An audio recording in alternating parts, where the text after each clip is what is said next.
Looky, Justin, hey, it's good to see you guys. Are you guys ready for tonight's recording? Hey, Brendan, you're late. Again, why are you always like this? Even Looky made it on time, and she doesn't even go here. What the hell? I've been sitting here waiting for 3 hours. I know, but listen, I got a really good reason for being late.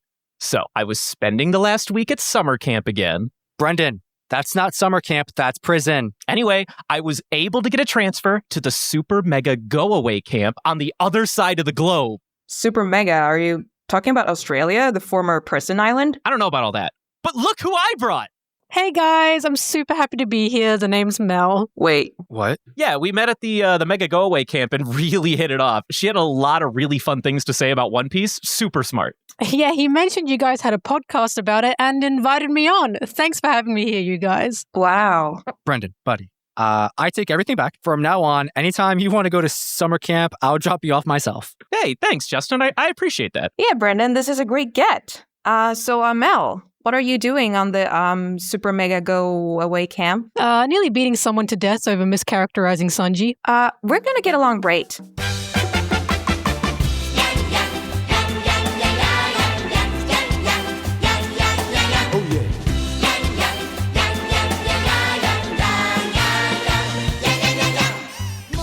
Yay! We did it! We made it to the end. We did it. I believe in us. Yay! We did it. I'm so sorry, guys.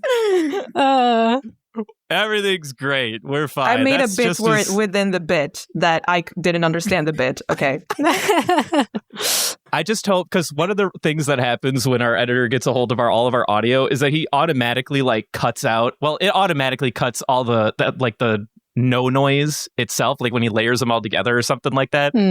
We'll have to tell him, be like, hey, leave a little bit of a random fucking gap in this one spot. Leave a little bit of a gap. Really let this one sink in. Remember that time I tried to explain something about Fishman Karate when we met Jinbei, and Discord just said no? Like, specifically, anytime I said the word Jinbei, it was like, yeah, no, you're no. Chap. No talk, no you. For a second, I thought it was happening right now, but I think that was just you stuttering. I'm convinced that's exactly what happened. Yeah, I think maybe that's what really happened with Jinbei, was you were just stuttering so hard and we all thought it was Discord. No, I'm just kidding. It was definitely Discord. That was a good bit. We were in Impel Down at the time or something, and the man was like, it was like that scene at the end of that SpongeBob episode where it's like, the Krabby Patty secret formula, and then just cuts away. It was that. But every single time Justin was trying to explain Fishman Karate, it would just be like, fuck you from Discord. You don't get to explain very a fucking specifically, thing. very specific timing. I'm convinced someone was doxing me or something. There's no way that happens coincidentally. That was planned, premeditated. I don't know how. Someone was looking after me or something. Okay, but guys, speaking of Jinbei, I just want to say, Mel, your Jinbei video is my favorite from the ones you've made. I love it so much. I actually cried watching it. Oh, did you really? Because he's a character that he's one of the characters that I've definitely overlooked the most, I think. And I just felt like I got actually a whole new perspective on him. Well, I think that's just what happens when you have a new Straw Hat. You tend to overlook them for a little bit because they're new. You know what I mean? So you go, okay, I'm going to focus back on my favorite Straw Hat. And then you don't really pay much attention because there's not many scenes with Jinbei and all the crew. There's so many scenes with Jinbei and Luffy, but not with the rest of the Straw Hats. So he tends to get overlooked because of that, which is why I wanted to make a video on him. So I'm glad that it did its job. Yeah. And also I think you got a new mic on that video because there was something about the whole production value of the video that just felt so amazing. I made it crispier. I like crispy. That crispy sound. The best texture. All right, well, we are here for another Spoilercast, by the way, all you good people. We have a live studio audience with us this afternoon, this evening, this morning, wherever you are in the world. We have literally people from all corners at this point. And we are the One Piece with a Lime crew. I am joined by the regular Justin, a semi-regular cast person, Looky, and we have our guest for the evening, goes by Melonteee on YouTube. We will refer to her as Mel for the foreseeable night. How are you doing, Mel? Hello, I'm doing very well, thank you, and thank you for having me on the podcast. Thank you for joining. This will now be the second of hopefully more people in the YouTube or other space in this community that we've done any collaborations with. Technically, our third Justin, or fourth, actually, because we got that one random one I did with Bruno McLeany time. That's still a funny story how that happened. That's true. We have Lookie, all right? Lookie is a famed, proclaimed YouTuber, all right? Fantastic work. All right, that is kind of funny. And then we have Mel. That's on me. That is on me. I put a little too much shade in my voice on that one. You're absolutely right. I mean, that Mary video is still something that I watch to this day, all the time. And so also Zoro going to the zoo or whatever the hell that was. But Melonteee. Mel, how are you doing? You can also call me Melon. That's okay. No, I'm gonna get used to using the right names that we agreed on before this cast started. I promise. How'd you get into One Piece and YouTube and stuff like that? Oh gosh, YouTube was before One Piece. That was a journey in itself. So I used to be, this is like secret hidden Mel lore. I used to be, when I was 13 to 18, into K-pop, right? Because I was a teenager and I was a teenage girl. So I originally started editing through first through AMVs, as everyone tends to, and then I started editing just stupid K-pop stuff. Not into it anymore, of course. I don't want to say I grew up, but I grew out of it, I suppose. Then I gained a little bit of a following through that, and that's where my base following came from. And then I essentially rebranded my whole channel because I didn't want to do it anymore. And then I started watching anime again when I was, I think, 19, 20 years old. I got into Yu-Gi-Oh! And Yu-Gi-Oh! GX, and I really, really liked it so much that I thought, man, I just have to talk about this as what happens. And then I started watching One Piece in 2021, I believe, October 2021. I have the exact date because I started a live thread from someone's request. And I started One Piece because I was in lockdown due to COVID, and I'd given Naruto a try. I didn't like it too much. I'd given Bleach a bit of a try. Wasn't for me. When I say a try, I mean I watched the first few episodes and I went, not exactly my cup of tea.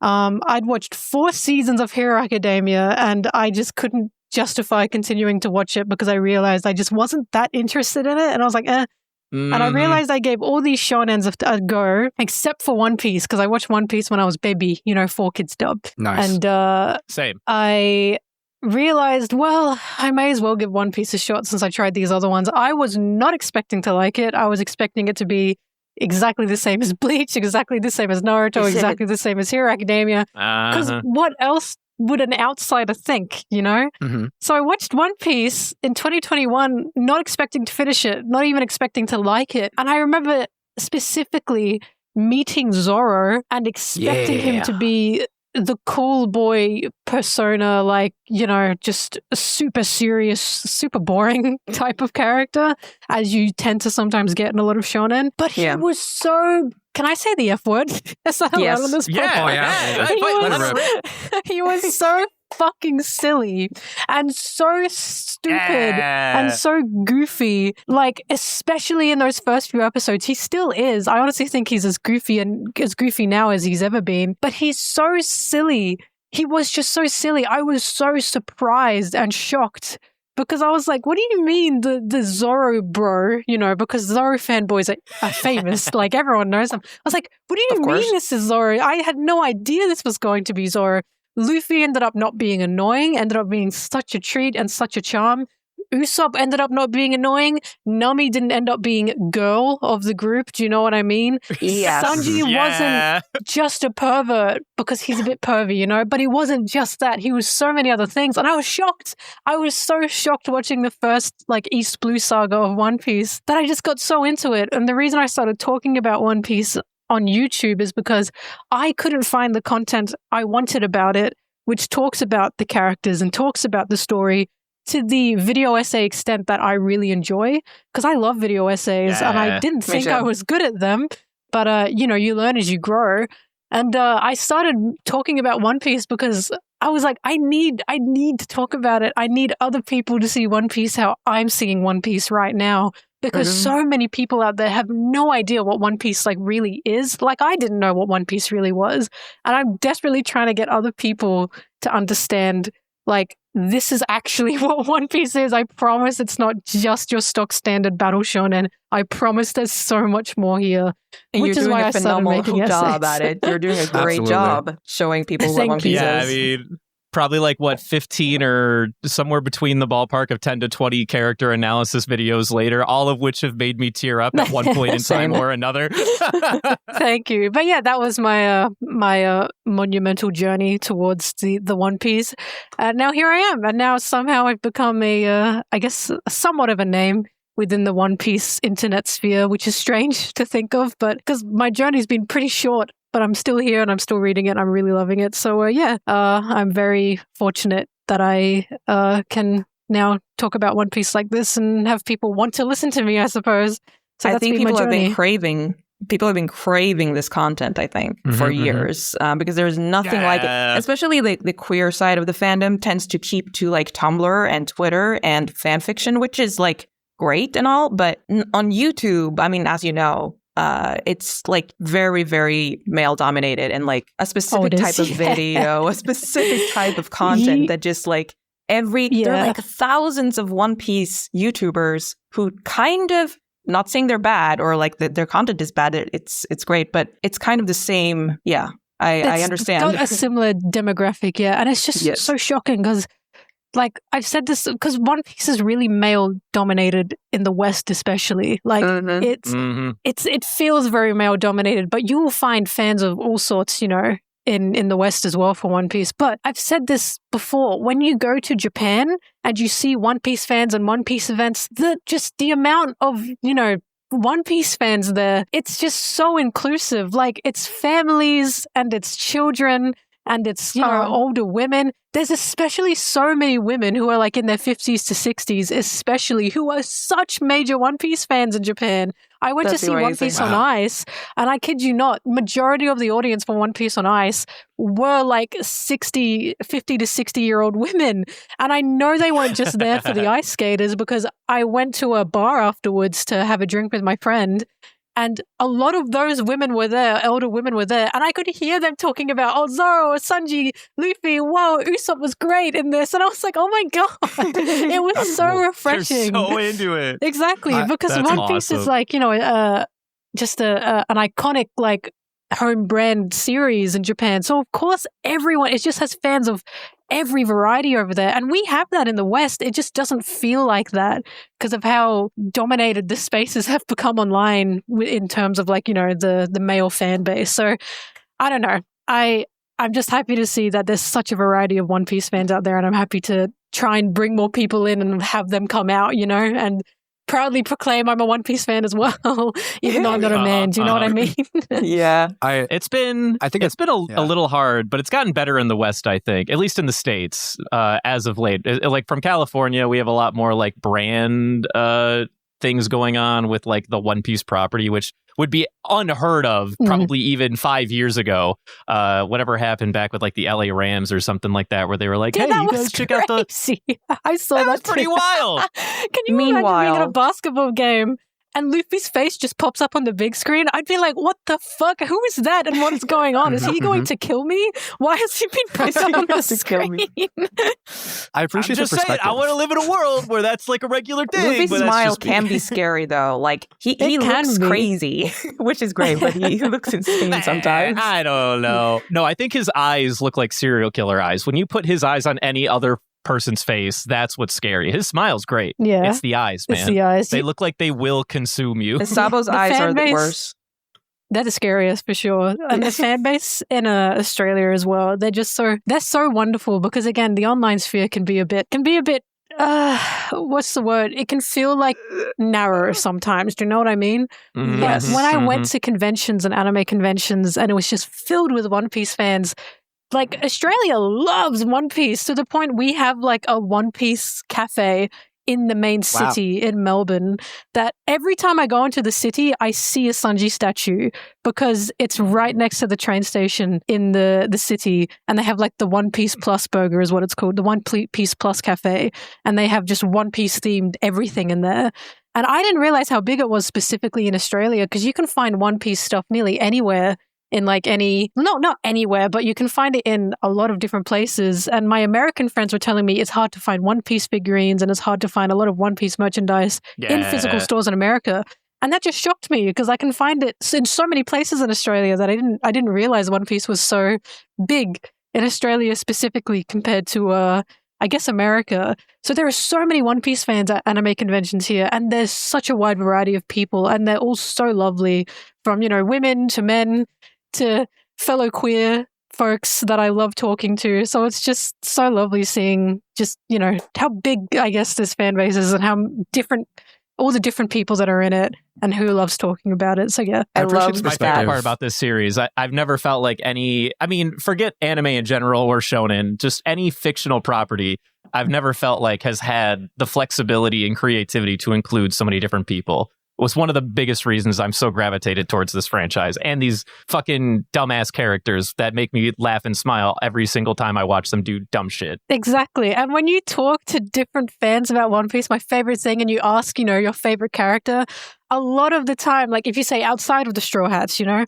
lot of the time you just get such vastly different answers. Like I've got friends whose favorite characters are like Bartolomeo, Cavendish, Shirahoshi. Like so many people have like just everyone's got a different favorite character, and that's just crazy to me. Like there's something for everyone in One Piece, which is why I love it so much, because you will find a character you like no matter who you are. There will be someone in there. You just have to dig and find them, Okay, so I want to say I appreciate your perspective. I mean, Foxy's one of my favorites. I'm just saying. Go ahead. Okay, Brent, I'm going to kill you. Shut up. Let me talk for half a second. I know. Sorry for that overage. I wanted to say I appreciate your perspective, because, I'm a Westerner, I've never left like my time zone, let alone the other half of the world. And I did not know that. Like I am aware that Japan has a big cultural connection with One Piece, similar to, maybe not similar, but like the only comparable thing I could think of, like here in America, would be like the way we all tether toward like comic book heroes. Like Marvel is now the big thing, but I think previously it would be something like Superman. Like Superman is seen as the American character, right? And now One Piece has essentially become that property for Japan. And I had no idea that the age range is so far and wide. Vast. Like I would never imagine people like my mother or older's age would like ever enjoy the property or even give it a time of day. I still think it's crazy that like they have statues all over Japan. Mel, can I just ask you? Oh, sorry. Well, I was going to say the sweetest thing I saw while over there, because like they love Uta. They love Uta over there so much. And I love Uta, so I was so happy to see that. But the sweetest thing I'd see, and like it made me feel weirdly emotional, there were so many little girls, so many, that like were holding Uta plushies or even dressed as Uta. I wasn't even at events or conventions. I was just walking around Tokyo. There were little girls dressed as Uta because they love her so much. And it was just so heartwarming to see these little girls loving like a character like Uta, because I think she's a fantastic character. And I was like, oh my God, this is so nice. So yeah, I love Uta. I think it warmed my heart. That decision to make her the main villain or the main character of that movie.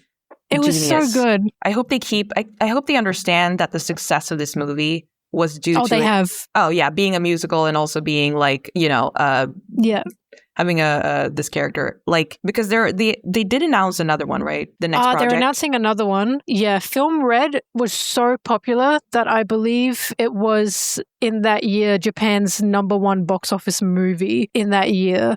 That's never happened with a One Piece movie before, from what I know. And it's so popular that they made a re-release in theaters in October because people wanted to see it again in the theaters. It beat out like Hollywood movies in Japan specifically for Japan's box office. That's never happened with a One Piece film before. It was even screened in Sweden, for God's sake. Like, I don't think we've had a One Piece movie here. I saw One Piece fans for the first time in the wild when I went. I went to the opening night for Film Red in Australia. It was one of the best experiences I ever had, because the crowd was just going wild with anyone that came on screen. And I'll never forget, Law used his room power, but we don't see him, but he uses the power first. And I'll never forget the collective gasp in the audience when he used that power, because we all knew and we thought, oh my God, here he comes. Law appeared, everyone screamed. Beppo appeared behind him, everyone screamed louder for Beppo and went, yeah, Beppo! It was such a good night. And I can't wait for the second movie. I gotta start watching One Piece in Australia. My theater was not this hyped for that movie, man. I think I was in a theater of like 10 other people. To be fair, it was funny? Opening night. Something funny about that, how people reacted. Sanji got the most laughs from the Swedish crowd. And I was so surprised because I didn't think that, his jokes would kind of, work over here. Well, there weren't many. So delighted to see Sanji, and that made me really happy. There weren't many strange Sanji jokes in Film Red. Film Red was a very, I'd say, tame Sanji movie. Yes, I would agree. It did not have. It was very cute. Z energy. Yes. The biggest laugh that came from my theater was when Luffy and Bartolomeo rolled down that hill, and Luffy was like, "I'm going to throw up." And when Zoro jumped on Sanji's shoulder to use him as a boost, and I remember the crowd just losing their fucking minds over that one. It was a good night. I'll never forget it. Sounds like we had Zoro fans in the crowd, and I am pleased by this. There were every fan in the crowd. No matter, like, the Straw Hats popped up one by one. Everyone was cheering. Chopper popped up, and everyone went, Chopper! It was really amazing. Although I will say, as a Usopp fan, I was eating good until my least favorite deadbeat dad came up on screen and had a non-zero amount of screen time. I loved the scene with Usopp with his dad. I thought that was such a joy. About Shanks, I'm sorry. No, my actual least favorite deadbeat dad. The one, Shanks is just the captain, but Shanks is the face of the brand. But Yasopp, he's the top breadwinner. That's also something I'll never, ever forget, because there were so many Shanks fanboys, right? Men love Shanks. They just love him. I don't understand Shanks. I'm so sorry. And, I don't understand him either, but Shanks, appeared, right? Because he stopped the knife. And that's his thing. He appears. He appears. He just appears and does things. But what happened is it cuts to Shanks, but you don't see his face first. You see his tits first. His whole ass chest on the screen. Every single man in the audience, the second it cut to his tits, screamed their heads off. And I'll never, ever, ever forget that, because all I'm getting is Shanks's, tits in my face. And all the men around me are just screaming. And I was like, what the? That is fucking hilarious. That's awesome. I'm glad that there's a theater full of men specifically who could just gather around and appreciate some big fat boobies from men. They truly did. Just some big fat man tit.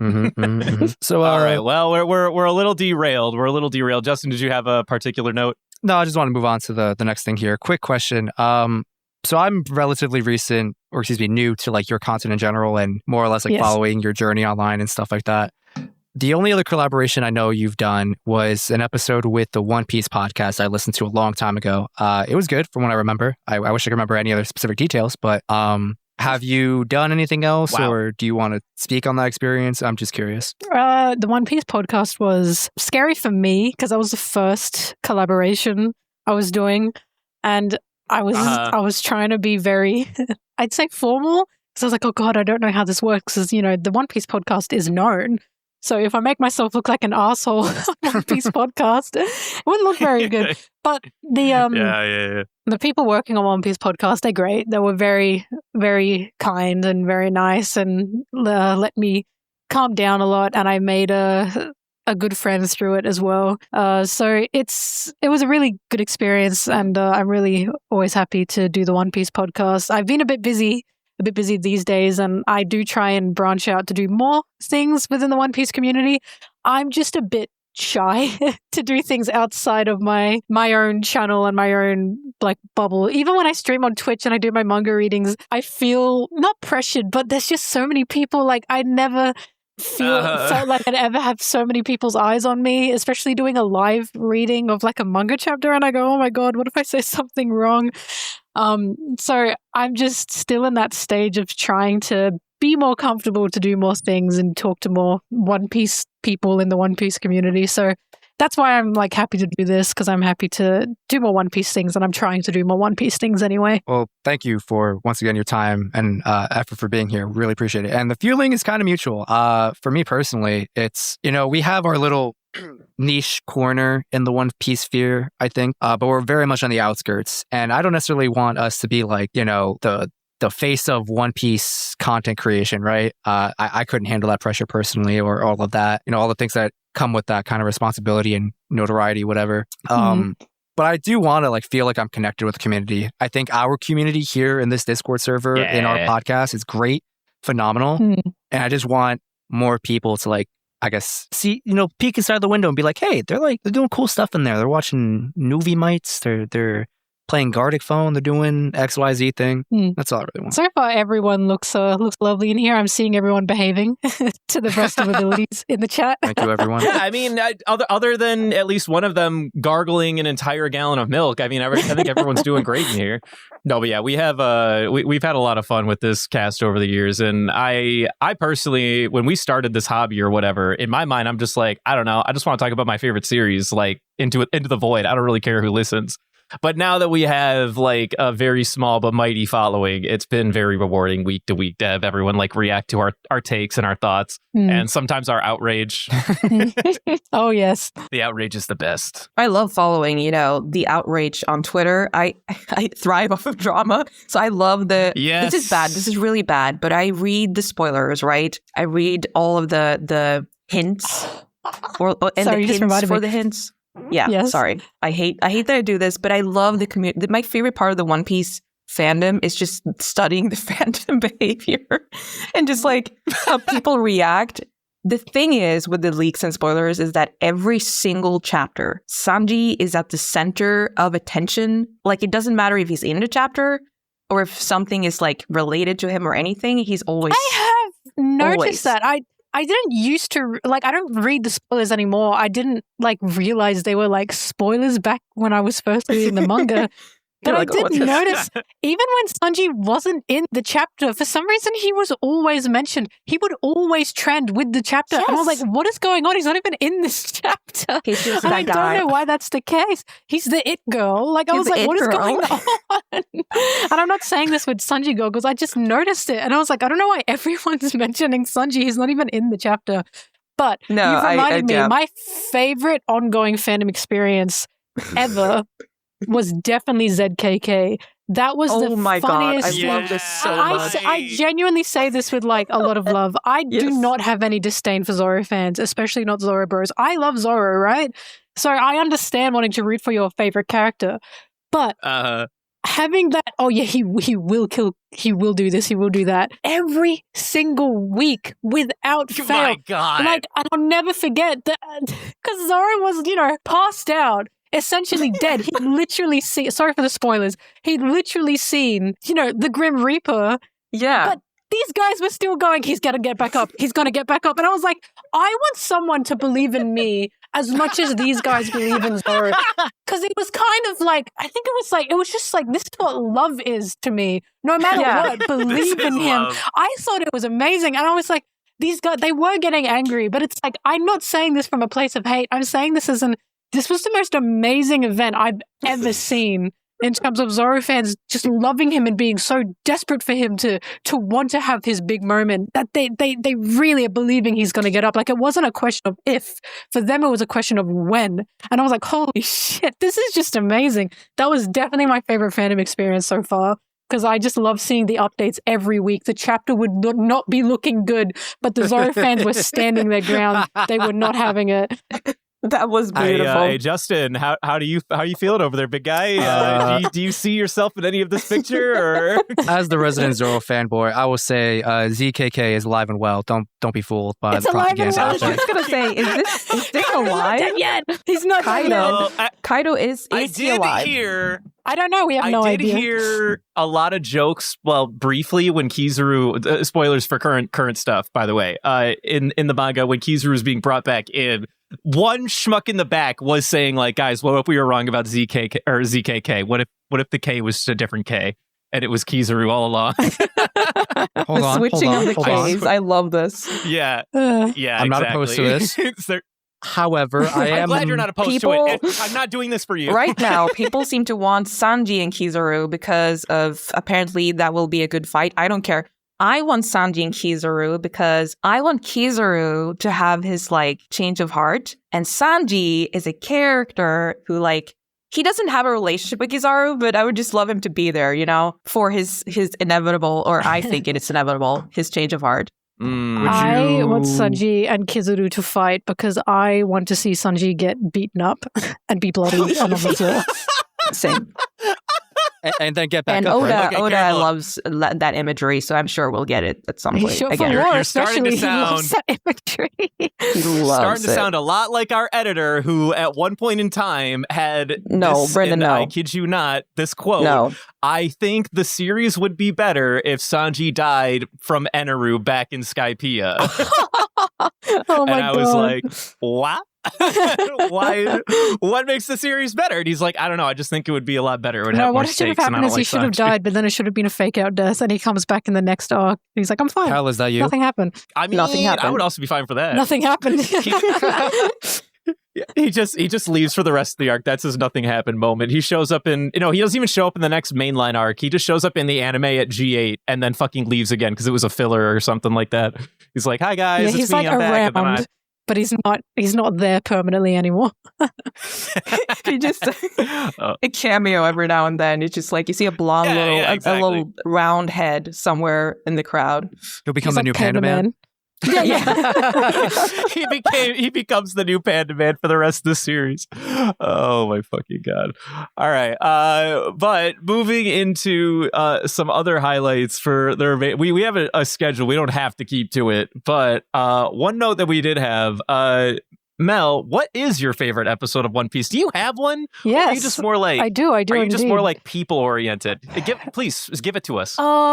So the One Piece anime recently has been hitting extreme highs. I said it in my previous video. The production has become just so insane and has become a major collaboration, like on a global scale. It's not just in Japan anymore. They've gotten different people from everywhere now making episodes and directing episodes.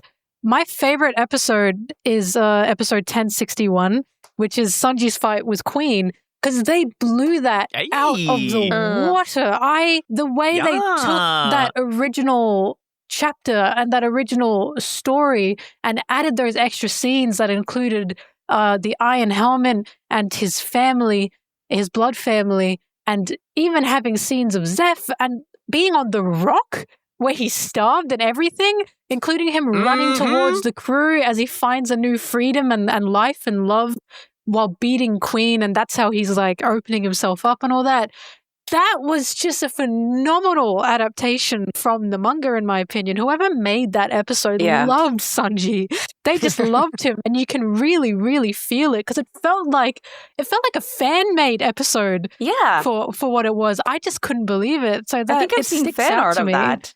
I've seen so much fan art of Sanji in his helmet as an adult, and I never thought the anime would go there. I was like, I was shocked. It was everything that I could have possibly wanted from Sanji's awakenings, I suppose, and Sanji's, I guess, traumatic past and everything, and his fears and anxieties. It was amazing.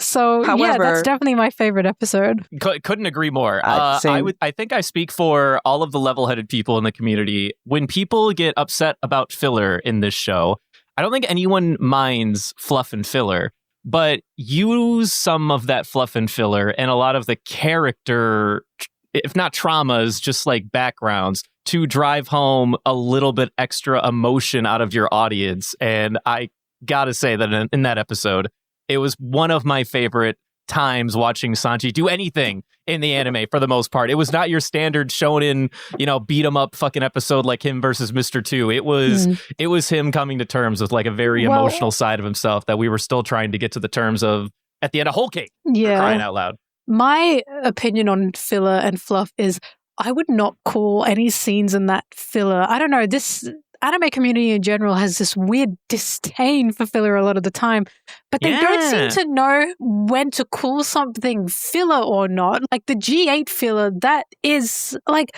I wouldn't even call that a filler because I think there's a difference between calling something an anime original arc or filler, because filler to me is a recap episode. That's filler. And the reason that's filler is because they're trying to save their time on, making new episodes. But the G8 arc, right? They had no reason to have to make that. The manga hadn't been caught up to yet, and they had, plenty enough time to keep making the arcs. They just wanted to make something fun and original. They're allowed to do that. I enjoy watching that kind of stuff, even though it's technically filler because it's not in the manga. It's not something you should skip. Like, you don't have to. You're allowed to watch it and enjoy it.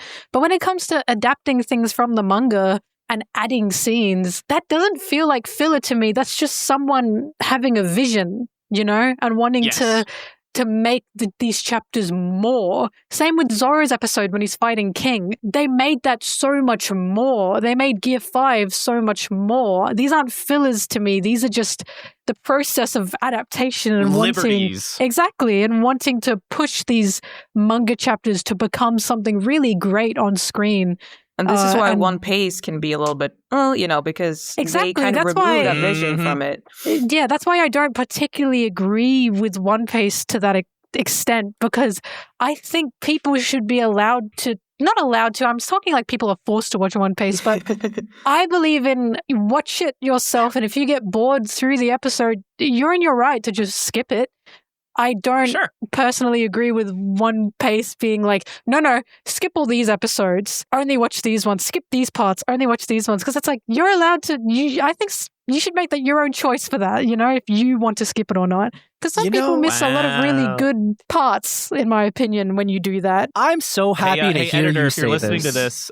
I hope you're taking notes, editor. If you're listening, sorry, go ahead, Justin. I'm so happy to hear you say this because I have skipped many things in One Piece. In particular, one thing in particular, I skipped Whole Cake Island. Oh, that's right. I forgot about this, man. He skipped all of Whole Cake. That is, for context, that's my favorite post-time skip arc. And this motherfucker skipped it. That's my favorite arc, full stop. Guess why? But the gasp I just gasped from that.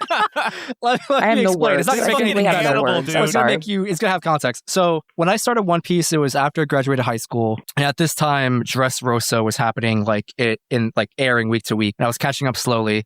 Eventually, I meet people who, are caught up, but they're in the fandom or whatever. But I have no idea what they're talking about. So I'm trying to catch up, right? I get to Dressrosa. I'm honestly not even watching. I'm pressing right on my keyboard just to finish the episode, quote unquote, because I'm a goon. And I just want to be where the people are. So I do that. Oh, this guy. I'm missing so much context. By the way, Law is one of my favorite characters. And I have zero memory of him and Corazon meeting. But Law, skip the whole arc. Sorry, go ahead. So that happens. And then I watched a little bit of, I think I watched most of Zoe, if not all of it. And then I think I just got burnt out because I was just forcing myself to binge and catch up for no reason at all. So I got burnt out on the series. Savoring. And then I took a break. And then I was just not paying attention. I think a large part of it was because Zoro wasn't a part of the story for a hot minute. And then Wano started. And my friend at the time, he was like, hey, I got a bunch of anime recommendations. Here's Demon Slayer, here's this, here's that. Oh, by the way, Reverie is just starting. And after that, it's going to be Wano. I think it starts next week. Zoro comes back. I'm like, huh? All right, I'm back in. Oh, Zoro. That's right. You're a Zoro fan. I heard Zoro's name. I was like, I'm all in. I started the anime. By the way, Wano animation, the cell shading, whatever you want to call it, the style, the words I don't have knowledge of, love it. But yeah, that's my journey of One Piece. I can't wait to watch Whole Cake for the first time with the rest of them. You are a fucking goon. God. What you just said, that, in my opinion, that's, I wouldn't call it a problem, but that's one of the biggest issues I see within the One Piece community is a lot of people don't take the time to really appreciate the arcs they're reading and what, to digest, these arcs.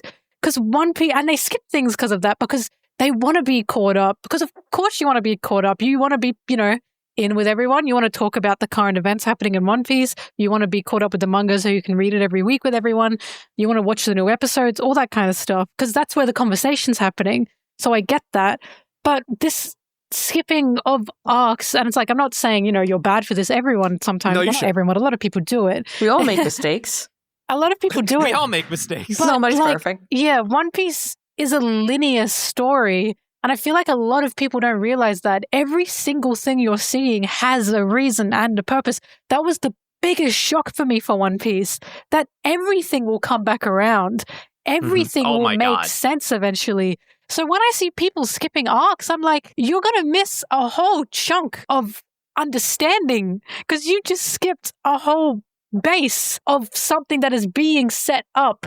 You simply cannot skip an arc. C2 Skypiea, yeah, Exactly. which is now probably the cornerstone of like all of the end game portions of the series that we're seeing thus far. And People are Skypiea skipping. is the saddest. That's the saddest thing to skip, in my opinion, because Skypiea was like the arc that made me go, "This is not a regular anime. This is something so special." Because I will never forget Calgata and Nolan's story. I will never forget ringing that bell. That gave me goosebumps to the point I nearly cried. Because it was just something so phenomenal. And I was like, people skip this? This is such a beautiful arc. I was outraged. I'm going to tell you, on our cast, our resident new watchers, they did not care for Kagura or Nolan's story. And I was outraged because they both love Dory and Bragi, but for some reason they couldn't get behind Kagura or Nolan here and their plight. And I'm just like, what do you mean, man? They're just like bros trying to like cross the ocean and see each other again, man. How do you not fall in love with them right now? It's a generational thing of like, what's the other guy's name? What's the other guy's name? Wiper and Cricket. Yeah, and also the other guy, who they meet in Jaya. Not Gandalf. No, the dude who Cricket? Yeah, Cricket. Yeah, Bellamy. Yeah, maybe it's Cricket. Maybe it's Cricket that I'm talking about. Yes, it's that whole thing too. When he smiles and hears the bell, I'm like, I can't. Yeah. It's so beautiful. And he cries as well because Luffy yelling, it was here the whole time. Fuck. Yeah. Skypiea's such a good Hell yeah. Also, I really love when we're Wiper talking because I loved Wiper's story. Sorry, yes, continue.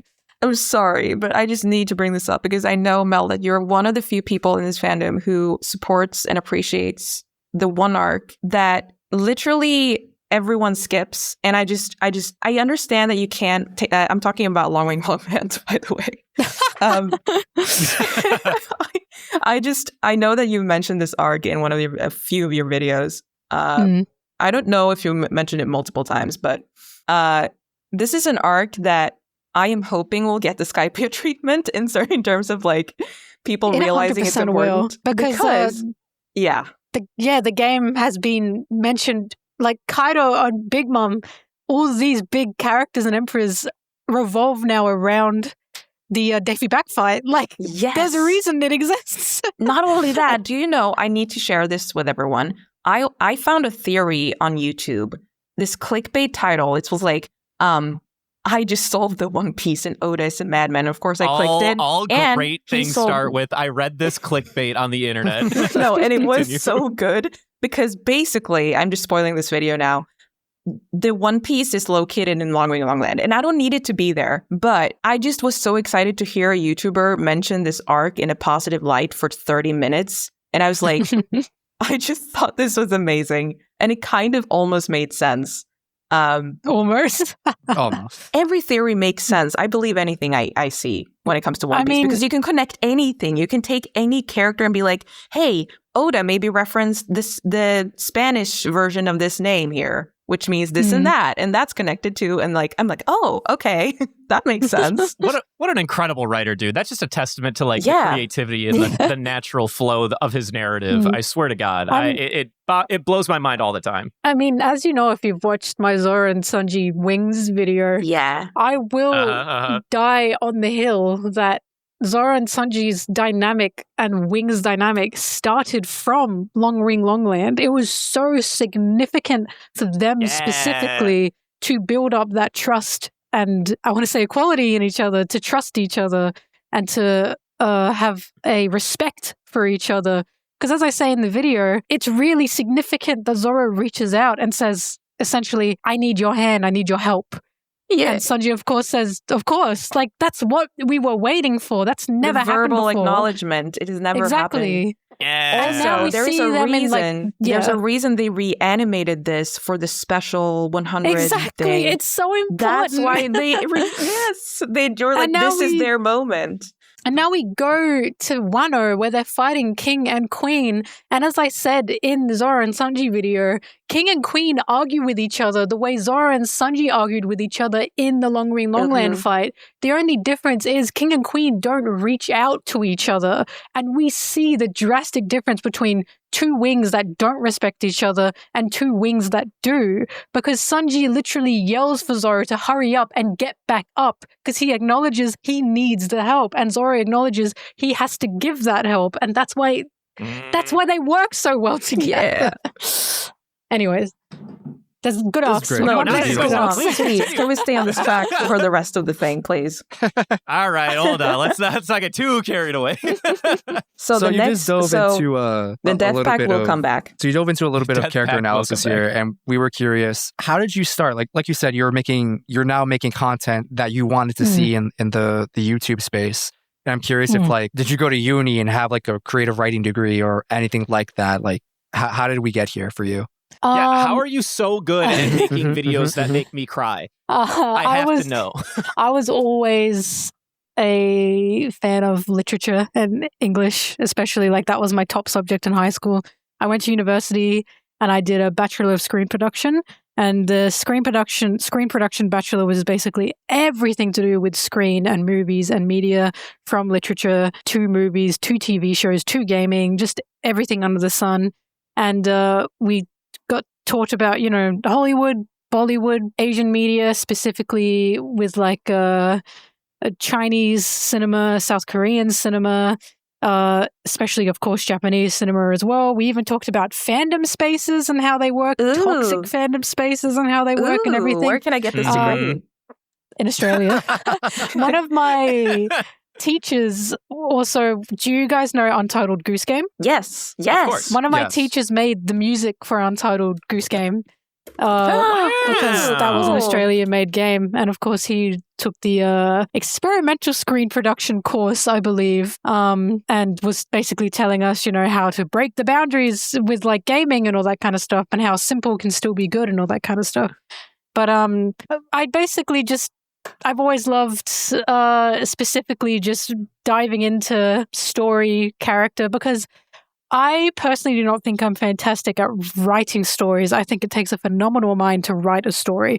But what I love doing is looking into why a story works so well. When I watch or read something, I want to know, why do I like this? Why do I hate this? It's like an itch in my brain. It's like, I can't just watch something and be like, yeah, that was fun.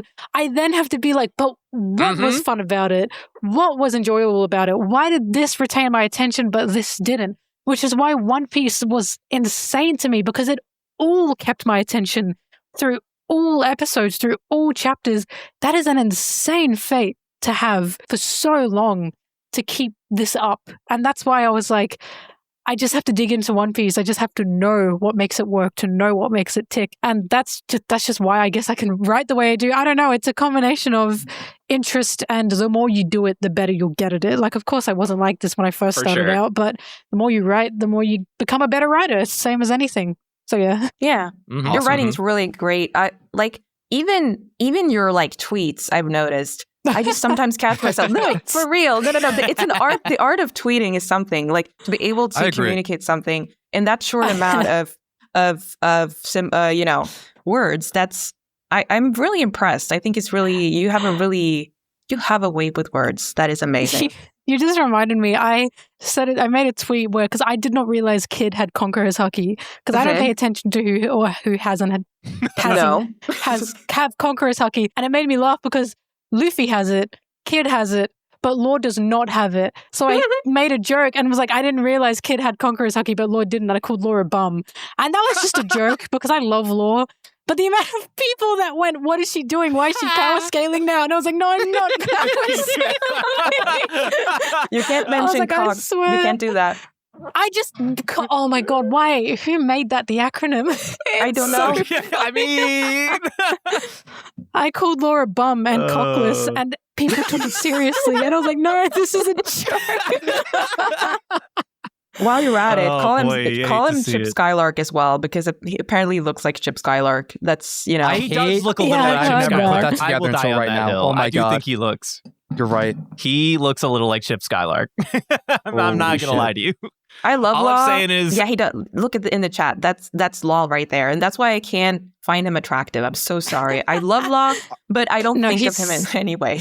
Are you telling me Chip Skylark isn't hot to you?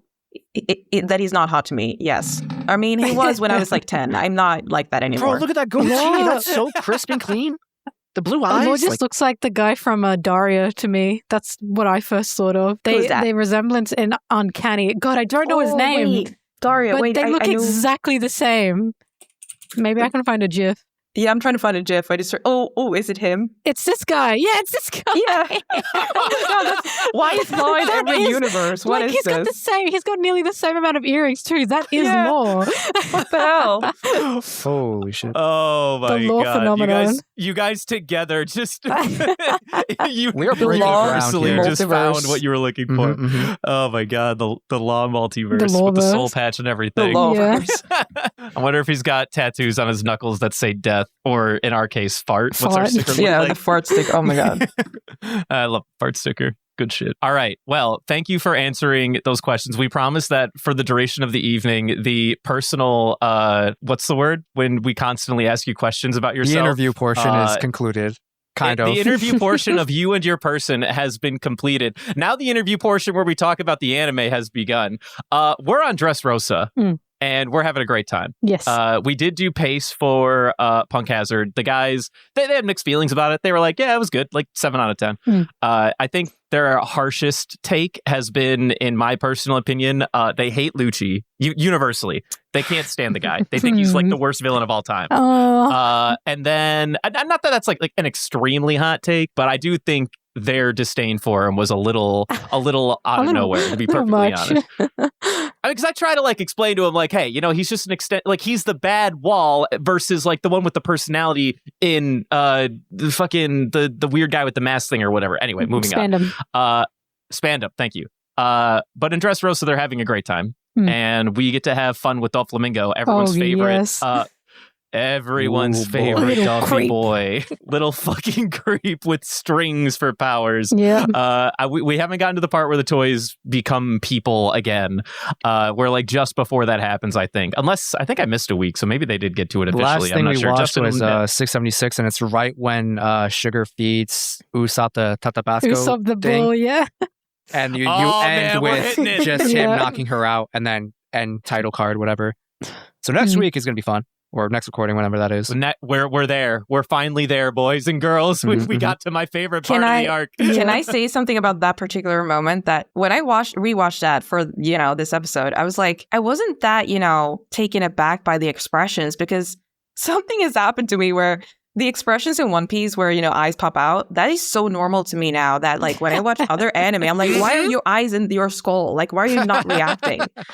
This is so normal. I read other anime or manga now, and I go, where are their facial expressions? Right? Why aren't they emoting? That's what I'm saying. Usopp's face, that is a normal face to me. That is a normal thing that happens to people's tugs. It just turns into a sine wave, and it just floats in the air like that. That is a normal thing in this fucking franchise. It wasn't the facial expression. It was because, God, that scene made me laugh so much. That was one of the funniest scenes ever. It was specifically Sugar's reaction and the fact that it even happened. I wasn't expecting that to be the way she goes out. So it wasn't the facial expression itself. It was everything surrounding it and how much it made me laugh, and how, once again, God Usopp accidentally stumbles his way to a win. It's Mission always failed so good. successfully. It was great. He always has mission failed successfully. Yeah. I love that about that poor fucking stupid boy, man. He's my son. He is my spirit animal. I love him so much. I think my favorite part of that event is the continuity of when it initially happens, Sugar's eye breaks her monocle and they don't repair it for the rest of the series. It is the eye patch thing is there or whatever, but the frame is shattered. I think that's amazing.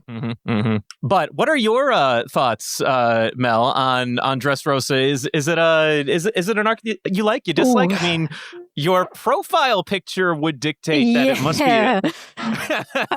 Dressrosa is my second favorite arc of all time. I've decided it was a toss up between Alabasta and Dressrosa. But when I number arcs, it's not saying there's worse arcs, because I think every arc in One Piece is pretty phenomenal. There's just some that I prefer more than others. But Dressrosa is just, it's just such a culmination of everything that is One Piece. The main character that we really focus on isn't even a Straw Hat. And that is really what makes One Piece so special, that you can give any character a story and a life, you know, that we care about. Because I know the reason a lot of people didn't like Dressrosa is because it focused on lore, and that upset them. But when we watch One Piece, yes, the main characters are the Straw Hats, but the most important part of One Piece is the lives in the world, is the people that we see existing in every corner of this world. That's why it feels so big and so lived in. So Dressrosa showing everyone who lives in Dressrosa, everyone who suffered in Dressrosa, from Law to Viola to Rebecca to Kairos and the King. It was just everything I really, really, really like about One Piece. With one of my favorite characters, I do really like Law. And with just showing Doflamingo and how, because something One Piece does that's so specific is they have, you know, monarchies, right? And in the real world, monarchies are not good. Not many people agree with them. But what One Piece shows us is these monarchies are still susceptible to a higher power. These monarchies are still at risk of being in danger from the higher power, which is the celestial dragons.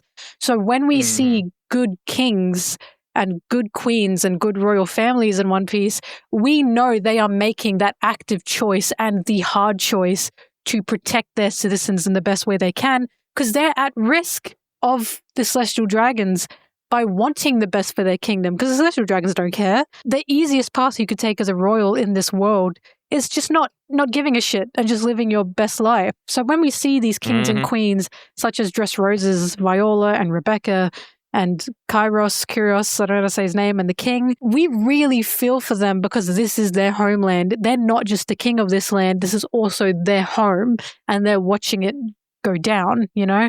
And that's why Dressrosa and Doffy specifically, he feels so evil because he could not give a shit about the people of Dressrosa. He just wants a throne to sit upon because he feels like he's the victim of the world he's in. And he's such a specific and special villain to me for just how scary he is. Because I know a lot of people think he's comical, but he's not just comically evil. He's like smart. He's intelligent in how he's evil. The fact he can manipulate Kaido to an extent, the fact he has a cult, he doesn't have a family, and I always say this, he has a cult. The way he digs into people's minds, he gets under their skin, he knows their fears. So every time he interacts with Law, it's so just scary because you can feel Law fearing this man because he knows Doflamingo is fucking terrifying.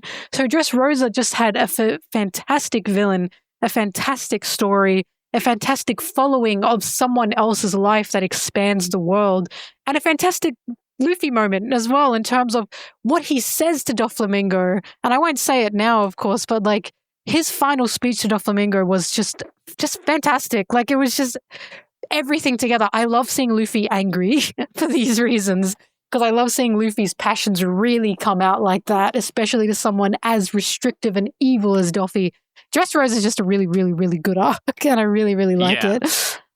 I do think it's interesting when you touched on like how it covers like the perspectives of all these other side characters and all of these other different personalities throughout the arc. I mean, I think it's interesting when I hear that as a critique from people, like, I don't want to watch the show, and if it's not covering just the Straw Hats, like, what the hell? I don't care about any of these other, like, no-name people. I'm like, this is what makes a complete and compelling narrative, is when you have a flexible cast of characters where you can see ramifications for the actions that other people are going through. You can't build a villain without cracking a few eggs. The other people that are around for all of the tyranny are the eggs that we get to look That's at exactly or whatever it, and expose ourselves to. Luffy does not have a personal connection to Doflamingo. So why the fuck would Luffy fight Doflamingo if he doesn't even have a connection to this man?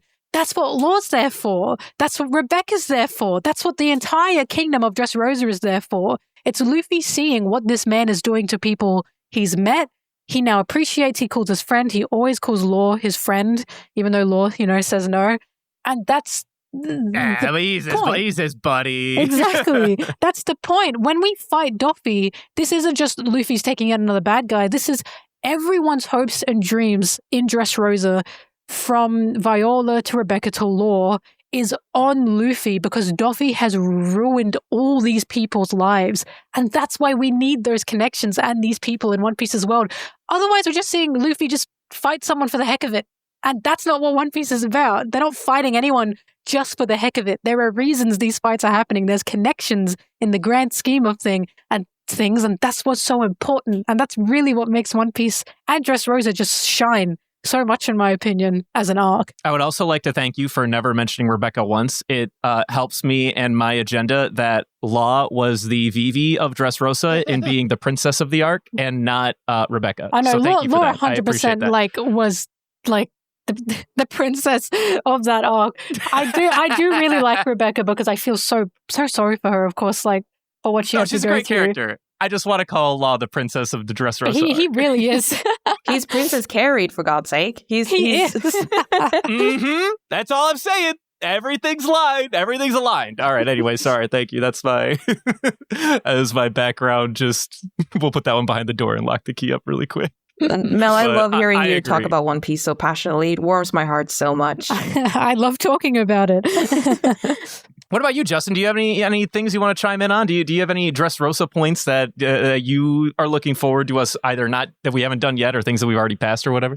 No. What I will say is this is technically my second rewatch of the series, and I guess technically my first of Dressrosa, if you really want to consider it that.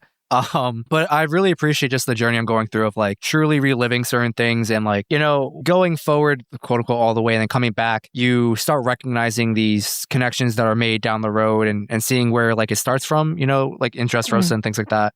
The Kiro's backstory, we just did his flashback, I think this last week's episode. Yeah, God, so sad. It is so sad. Mm-hmm. Incredible. There is so much good content in Dressrosa, and I think that's probably why it's one of my favorite arcs. I think Wano's only surpassed that just for things that go beyond narrative. Because Dressrosa is just so good. I say it all the time that Doflamingo is my favorite villain because he is so good at being so bad. He is despicable, but he's also super charismatic and you know what? Exactly. If I ever met this man in real life, I'd probably join his cult without even recognizing any of the red flags. That's why Doflamingo works so well, because it's why is he so silly and goofy and this? Because he has to be, because he is a cult leader. He must be charismatic. You don't become someone like this without having an essential moralist life and without being charismatic in that way. He embodies everything of what a red flag is, in my opinion, in terms of just mental manipulation. I can't wait for the other two to see the Corazon stuff and really sit down with how Doflamingo became the man he is today, and hopefully recognizing... We can actually talk about this. Christian has sussed out Corazon really hard. That guy's got too big of a brain. He's scaring me. He might figure out the One Piece. Yeah, we literally got... So as Law got shot by Doflamingo in the square or whatever, he says Korra once. And then he's in chains in the heart chair back in the palace or whatever. And Christian was like, all right, this is my theory. I think Korra was somebody really close to Law, probably related to Doflamingo in some way. And he wants to get back at Doflamingo for Korra. And Korra was the original heart. And I'm like, wow, what a connection that you just made with one fucking name. I mean, to be fair, Law was running around Dressrosa with a coat that said Corazon on the back. You know what's funny? He didn't even recognize that. All of the massive in-your-face bits, he completely glossed over them or forgot them. It was everything in this one episode, just that one minute detail. He was like, bazinga, I figured it out. No, it's so much funnier. He is it imagine you see Law in the heart chair and he's giving you this. So, me and Justin, we're trying to we stew a little bit of doubt to try to dissuade them from getting too close to the real answer. And I threw in, I'm like, well, I mean, have you noticed how much heart aesthetic he has? What, why is he not just Doflamingo's former heart? And then he's like, why would that be the case? I'm like, oh, I don't know. His pirate is literally the Heart's Pirates. He's got a giant fuck off heart tattoo all over his chest. And he's like, oh, yeah, I completely forgot about that. I'm like, what are you talking about? Sorry. To be fair, anyway, if that were me, because I would also not come to the conclusion that Law was Doffy's former Corazon, because why would Law wear that proudly after leaving Doflamingo? to be a former courtesan. So I also wouldn't have guessed that. These are great questions. That's a good retort. However, in my mind, I'm just like, my God, this dude has made so many leaps that are that are all correct, by the way. Like, nothing about it is wrong. The only thing you didn't guess is that it's his fucking brother. Let's be real. He sussed out Sabo not being dead. He sussed out randomly that Sabo was going to show up in Dressrosa. Let's not. This is another fun ongoing bit in our cast where we tried desperately to dissuade Sabo alive, but obviously they had none of it. They were like, no, he's absolutely alive. Sabo is just the absolute funniest character to me. Oh my God. Not only is he like, fake dead, like he doesn't feel real because it's like this secret third brother. But did you see that post where someone drew him like an OC? Like an OC, this is my One Piece OC. But also like the fact that he got hit. I love Sabo because he's just so corny and so cheesy. Yes. And Oda is so unapologetic about it. Like he knows this is cheesy and this is silly, but what Oda likes is he likes romanticism. He likes happy endings. And I like that he proudly likes a happy ending. Sometimes that's not a happy ending, of course. But having Sabo there and seeing Luffy's happiness, it makes you feel happy, when you see that. And like the fact that Sabo got amnesia as well is such a trope. This is why I love One Piece, because all the tropes that you hate, that I would normally just roll my eyes at, I end up loving them. Like the fake out deaths. Man. I'm like, oh, I can't believe they survived. Oh my God, I'm going to cry. This is so beautiful. Exactly. I love it. Like when he woke up as a kid and said, oh my God, I don't know who I am. I had to pause and I had to laugh for like 10 minutes straight because I was like, oh fucking course he has amnesia. Because there's there's I'm so sorry, there's a Family Guy episode, right? Hear me out, where Peter Griffin specifically, he gets amnesia, but then it cuts to a black screen and text and says, yes, we're doing an amnesia episode. And that's what that reminded me of when he woke up with amnesia. It was just such a cheesy trope, and I'm so glad that Oda just wears the cheese proudly. He just doesn't give a shit. I think he realized something he gives zero fucks. Yeah, I think he realized, like, I haven't made an amnesia character yet. I need to do that. I need to do that. But yeah. I love Oda so much. The soap opera lives. The soap opera lives strongly in this man's writing. Incredible. All right, well, in addition to Dressrosa stuff, we did invite you on, and we did want to talk about the current arc, and as of the making of this recording, chapter 1105 has been released. So if you are more current than 1105 and you are listening to this, and we're not talking about things that have happened, well, get over it. We only have 1105 at our disposal. So what does everyone think about Egghead right now? I mean, does anyone have strong opinions on anything in particular? I know I do. I'm really fresh out of it. I literally finished it 30 minutes before this recording, and which is just fucking wild, by the way. But wild ride. Go on.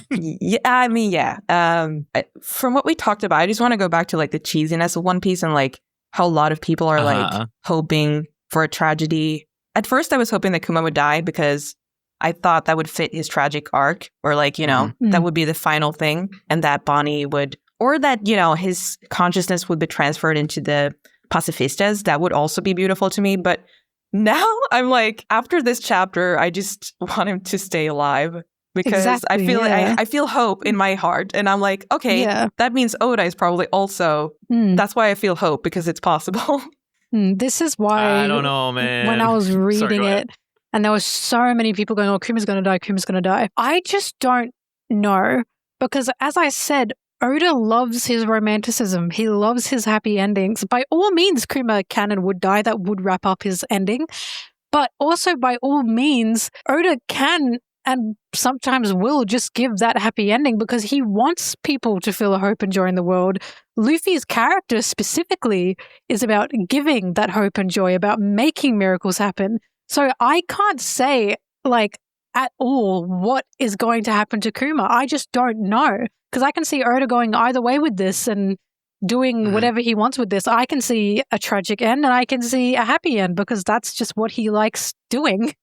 So I'm just not sure. But he's really given us a lot, or himself, I suppose, a lot of flexibility on what to do with Kuma and how to wrap up Kuma. And that's the thing with One Piece. You just never know. You absolutely never know what's going to happen because he allows himself to have so much room to work with whatever he wants to work with. So I just can't say at all, like, what the hell is going to happen to Kuma. And that's what I really like about it. I'm on the edge of my seat waiting to see what's going to happen. Yeah, I think in the current arc, so we got the Kuma backstory, which, by the way, for context, Kuma has always been my favorite warlord. Ever since we got introduced to the guy, I have loved this motherfucker. I thought he has sick design. When we saw him in Thriller Bark, I've been obsessed with him ever since. So I was eating good in Egghead. I was of the Stark opinion that he was clearly gone and Bonnie was just here to, exist. I have nothing but doubt for what is going to happen for our favorite bear man, also known as Buccaneer. I don't know, is he even really dead? He's just kind of going on instinct to protect Bonnie right now. And I'm having a lot of fun with Oda's creativity and narrative choice, even though a lot of it does kind of seem like it's just happening to happen. But I'm okay with that. Punch the shit out of Saturn. That's all I want out of life. I think something so interesting about Egghead, God, there's a lot, but a running theme in Egghead seems to be the human will to just a nature to, exist, I suppose.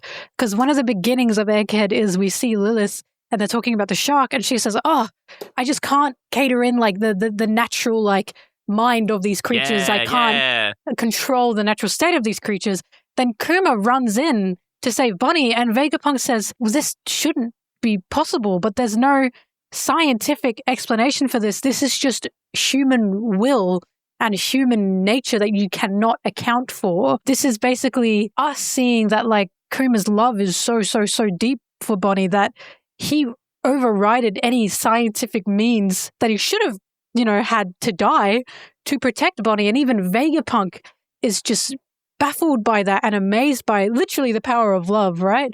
This is why Sanji. Sanji's exactly. Vegapunk replying to Sanji when Sanji goes on his, part this of is the power of love. Yes. Yes. The power of love. And Vegapunk is that's not very scientific, but okay.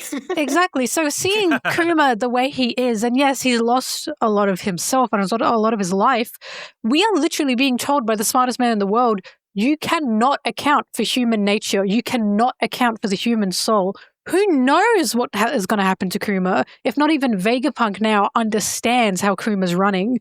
Who knows if Kuma's going to be able to come back or not? Because we're literally being told the depths of love and the depths of the human soul are so unfathomable that you just cannot account for it, which is why I'm saying I simply don't know what's going to happen.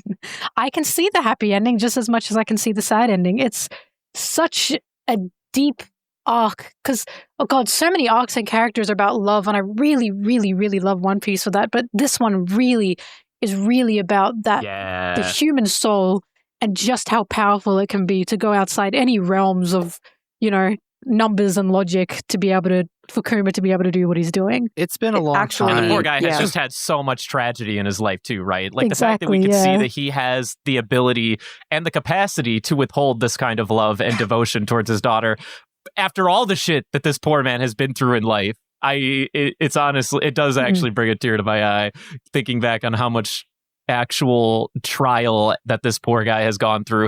Oda does a very good job of making me feel bad for people time and time again. Even a character that I started thinking about now that I want us to talk about, Kizaru, I have never cared for him. I think all the admirals I've never really cared except for Kuzan. I think he's cool and interesting, but get it? Kizaru, just kidding. That was not intentional, by the way. I'm sorry.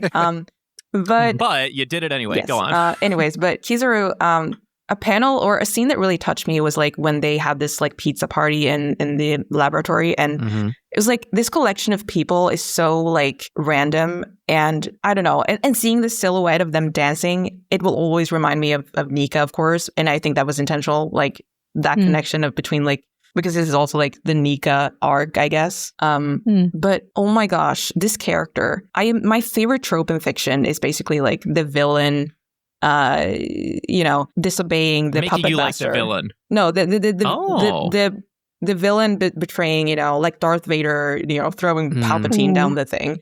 I love that trope so much, and I can see from the panels we've gotten of Kizaru, he is so. I mean, I'm not saying he will do it, but I hope so. He's on the brink. Someone in the chat said, and I think this was about Kizaru, they said, that made me dislike him more. And oh, really? I got to agree. I'm sorry, because it reminds me of Garp. And it's like, they have put themselves in this situation. At this point, they're just marine dogs. They're just government dogs.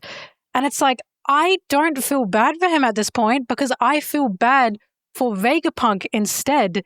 Having to watch Kizaru go against him. When I see Kizaru doing this and going against people that he supposedly cares about, I'm seeing him put his job above his family and people he cares for. And to me, that's stop being a coward. Stop fighting for the powers of this world when the people you love are right in front of you and you know there's something you can do about it, but you're a dog on a chain right now. God bless you. That's what you're allowing yourself to be. I feel so validated about that. When we were going through Marineford and Garp is... Did you also feel icky about Garp? I also feel icky about Garp. I hated him. I was so mad at him. I'm so mad. I'm a lot less mad about it because distance and also, the side plot on Hachinosu or whatever the island was. Whatever. In that moment, in Marineford, I was so angry with him because I'm like, you clearly, like, the reason you haven't accepted the admiral position is because you don't want to be like a celestial dragon's dog on a leash, but you're willing to be like 1 degree away from that. And then just like, you love Ace and yet you are just letting it happen. Yes. And then that is his son, you know? Yes. I thought this was the popular opinion. Do people think that Garp was right really, here? really bad for Garp. Why? And to me, Garp felt like he was making himself the victim while Ace was literally the one in chains. Yes. He could have done something, but he didn't because he's just hardwired to how the Marines work. He's an old dog who is not learning new tricks, and he thinks the Marines are just, and that's Garp's problem. We see it in Marineford full blast. We see, while he didn't actually fight Luffy, he still stood on the opposite end to Luffy. That's still something significant to me that I simply cannot forgive Garp for, because he's clearly I really love Garp as a character, right? I absolutely love what he's meant to be. But I just cannot forgive him for what's happened to Ace because he had so many ways he could have done that. He easily could have dropped his Marine badge because this is a job, right?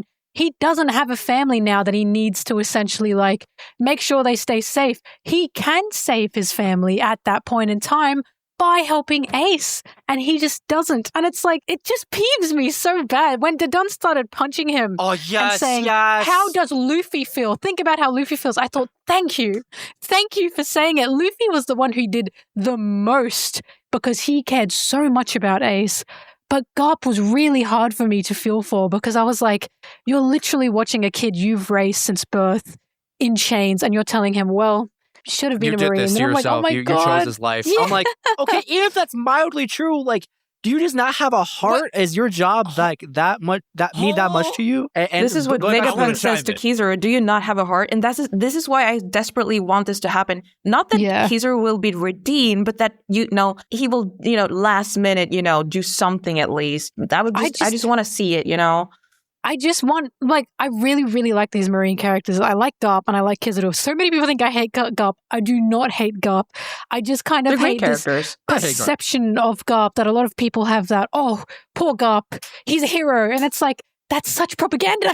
That's such Marine propaganda. It's a little propaganda. Exactly. So seeing Garp and seeing Kizaru, in my opinion, these characters are such ideal characters to show how this Marine system has groomed these people to literally go against who they love, their family, by making them think, no, our justice, our Marines, our agenda is more important than the people you love. That is what we're seeing.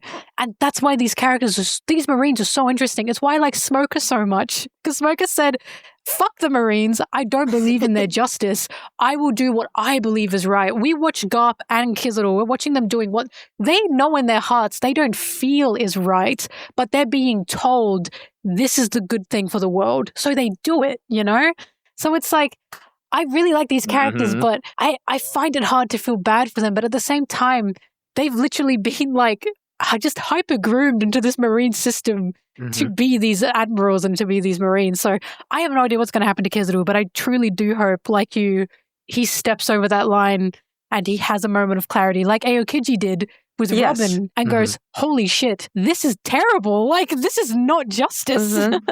I really want to see it. I'm desperate for this to happen. Bringing this up, especially the Dadan thing. Like, Dadan crying and beating the shit out of Garp was the most satisfying thing in that arc. I just got to get that off my chest. Yeah. May I throw in just one thought towards Garp that I think is good for commentary? Now, I don't think that he deserves to be, given like, forgiveness or whatever, or I don't feel pity for the guy, but it's supposed to be a part of like the kind of character that he is and a faction and a factor of the society that he grows up in. And I would even argue that when he confronts Luffy, when he told him this is the path that you chose, he's not talking about Luffy, he's talking about himself, which is why I don't want to say he threw the fight, but let's be real. If he had to take Luffy in that moment, he probably could have. He definitely threw a little bit of that fight.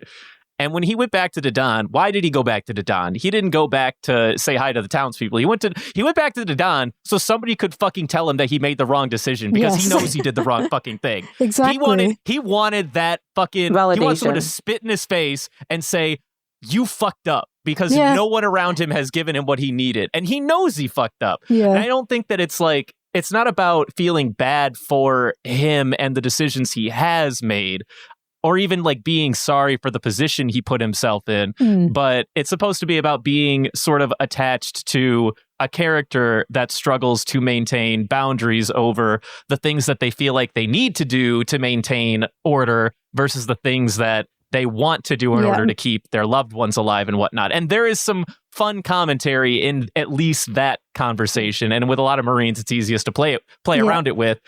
I am not here for Kizaru Friend Arc. I hope we never get Kizaru Friend Arc. However, Kizaru Defect Arc, I'm not like super against it. I like what we're seeing with the guy, and I feel for the moments we're getting with him. I'm not like hoping we get it, but I do like when we get these sorts of like, it's about putting your job or your emotions in the priority, right? And these are the conflicts that we need to see in characters to get the audience to have an opinion like, oh, what is most important? Or even get us to think about, do I put people below my like personal life and like job a lot of the time? Like, am I the bad guy? Oh my God. Am I the villain here? You've just reminded me. Oh my God, I really like Dragon now. He didn't used to be a favorite. The more I see of Dragon, the more I'm really starting to love him. And the line that tipped me off that I'm so excited to be explored is when he's confirmed, I was a Marine, but I didn't see their sense of justice. So I left. I saw justice there. He saw no justice. I'm so excited to see his past and to see the conversation he will inevitably have with Garp, because I have absolutely no doubt in my mind Garp's themes and his character is meant to be he's so stuck in this system and in his old ways he just can't see outside of it. Yes. His own son will probably tell him, Dad, this is fucked. We are defending slave owners. We are mass genociding islands simply because they disagree with the world government. How can you see a justice here? And I have no doubt it's going to be a Garp trying to brush it off and saying it. Well, no, but we are justice. This is the Marine system. And then, of course, Dragon is probably going to go bullshit because he's made a revolutionary army. He doesn't agree with the Marines at all. And the fact Dragon was a Marine and said he saw no justice, that's getting me so excited because I want to see Garp grow. Because someone on my Tumblr said what they think Garp is going to be a message about is how so many, this is kind of different from the Marine theme, but it's how so many boomers, older people in our day and age are going, people are so soft these days, kids are so soft these days.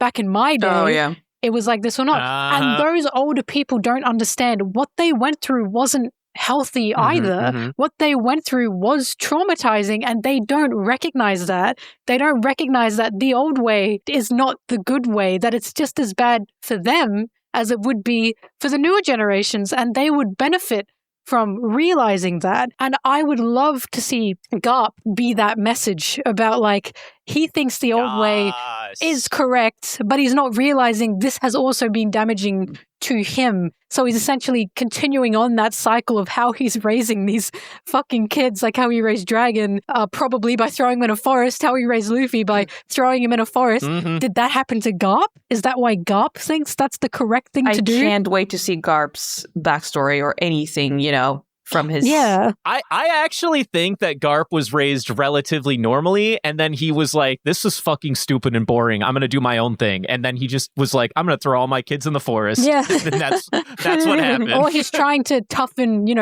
his kids up, essentially, by not being a father, by just being, absent and going, survive, be independent. Like, so I don't know. I'm so excited for what Dragon and Garp's whole fallout, because they would have had a fallout. They were in the Marines together. Sure. He's Garp's son.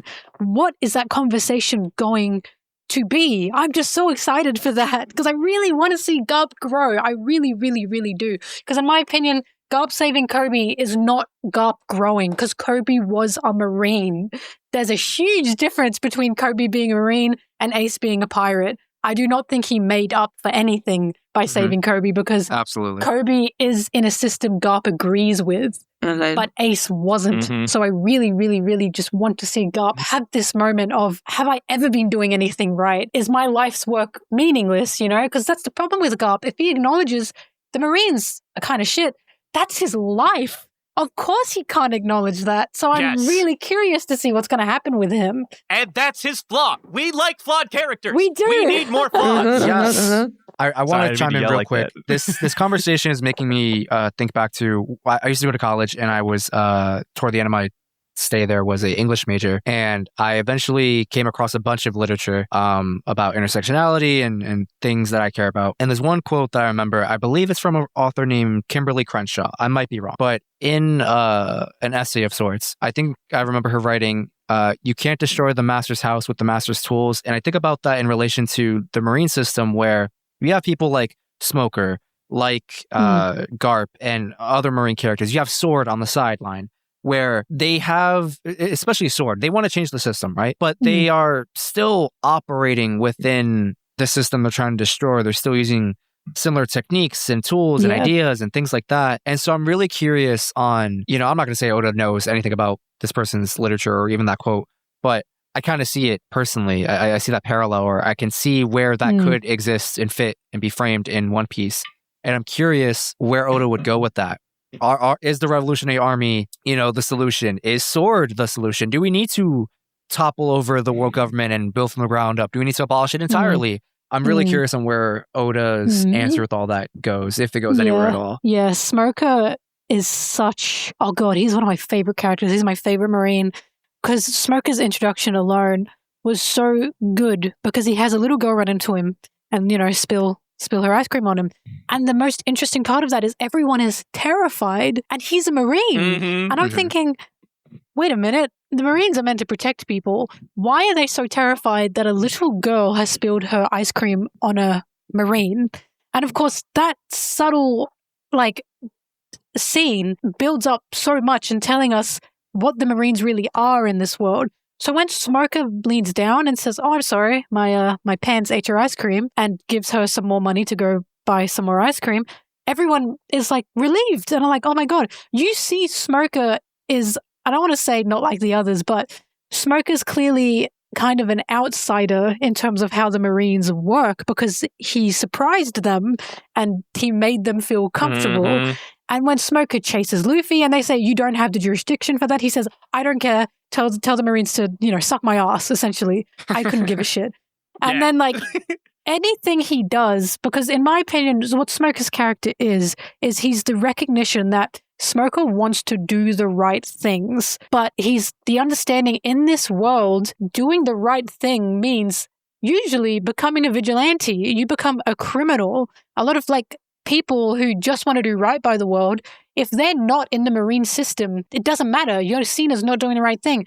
Zoro was literally called Pirate Hunter. Why in the world would a pirate hunter be feared when pirate hunters, when pirates are the bad of this world, apparently? That always made me wonder. And it's because Zoro was fighting outside the Marine jurisdiction. He wasn't seen as a hero. He was seen as a bloodthirsty murderer and criminal just killing pirates. But if a Marine was doing that, they're called a hero because they're a Marine and they're killing pirates.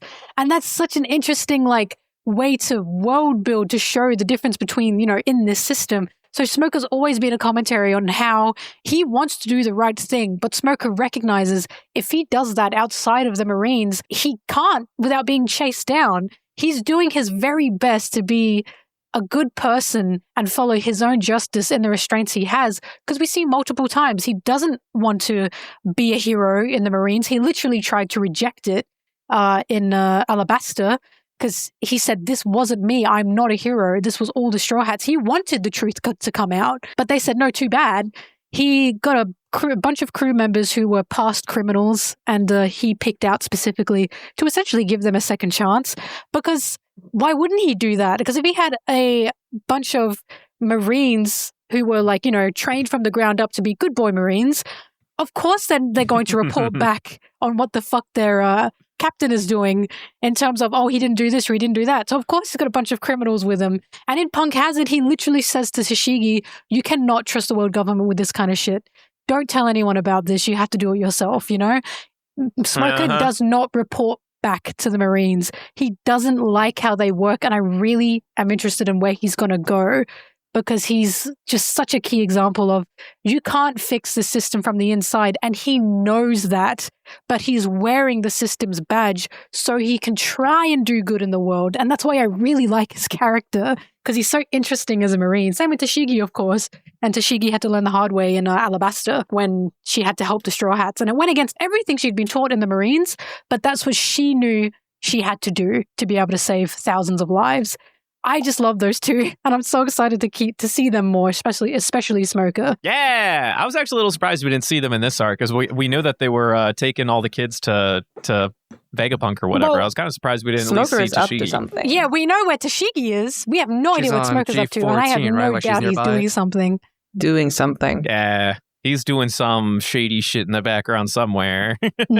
But it got me thinking when you said the word hero and how it's used as propaganda within the Marines to call to the desire to call all these Marines to heroes, declare them heroes versus Luffy, who's like, I am not a hero. I love that thing. Yeah, and exactly. The word hero, how Oda I don't know the Japanese translation, but I would like to know that actually if it's Mm-hmm. If there's meaning through hero. kanji and hiragana and things like that. If there's something deeper that we would not recognize. There's always something deeper. I feel like I want to learn Japanese just to understand this story better, because I feel like so much is lost in translation.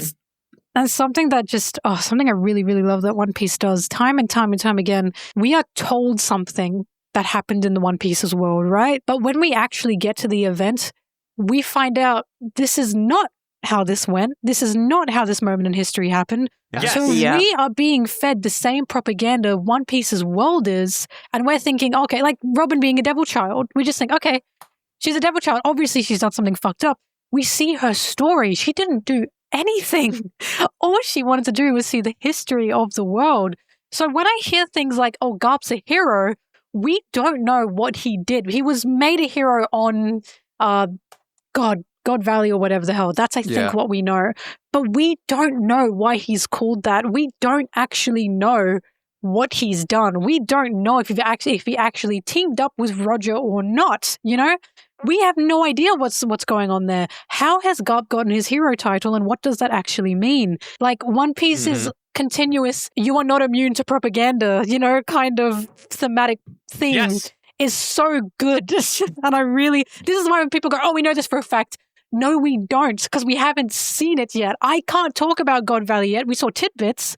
We don't actually know what happened. We just know bits and pieces. When they say something has happened, unless we've seen it, I cannot say with 100% certainty, yeah, that happened, because that's the point. We are being fed the same shit that the world of One Piece is being fed. So who knows?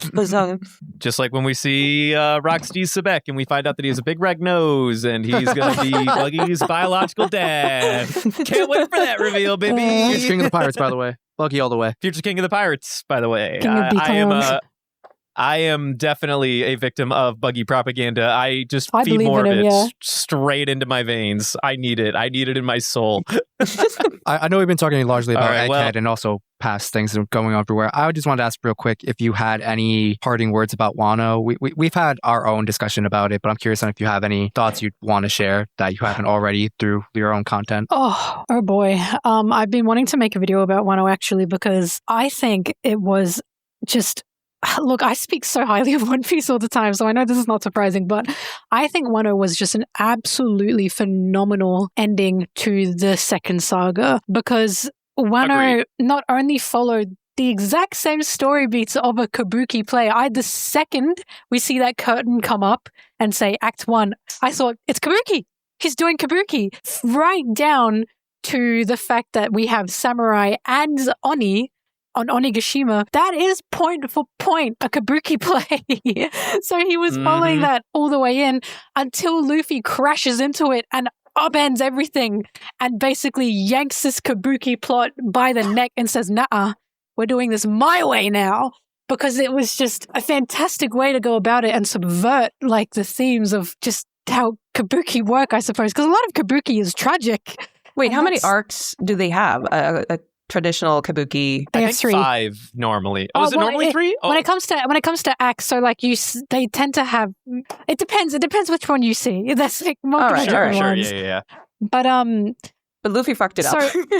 Exactly. Luffy came in like a freight train, like he always does, and said, "Hey, this is I'm the main character. Look at me." So not only was that like such a good way to subvert, Oda's own culture. This is Japanese culture, so of course he's at home here, and he's basically going, "But let's throw that out the window now." At the end, but the way. Because this is why I really like it so much, and why One Piece being linear is so important. When it goes from, like, Fishman Island was the build-up, right? Mm-hmm. Fishman Island was our introduction to the new Straw Hats. Then we get Punk Hazard, which was the direct setup, which was a phenomenal setup. Then we get to Dressrosa, directly after. And of course, everything connects to Kaido, to Doffy, to the world in general. Everything is essentially leading up to Kaido being the emperor. But then we derail.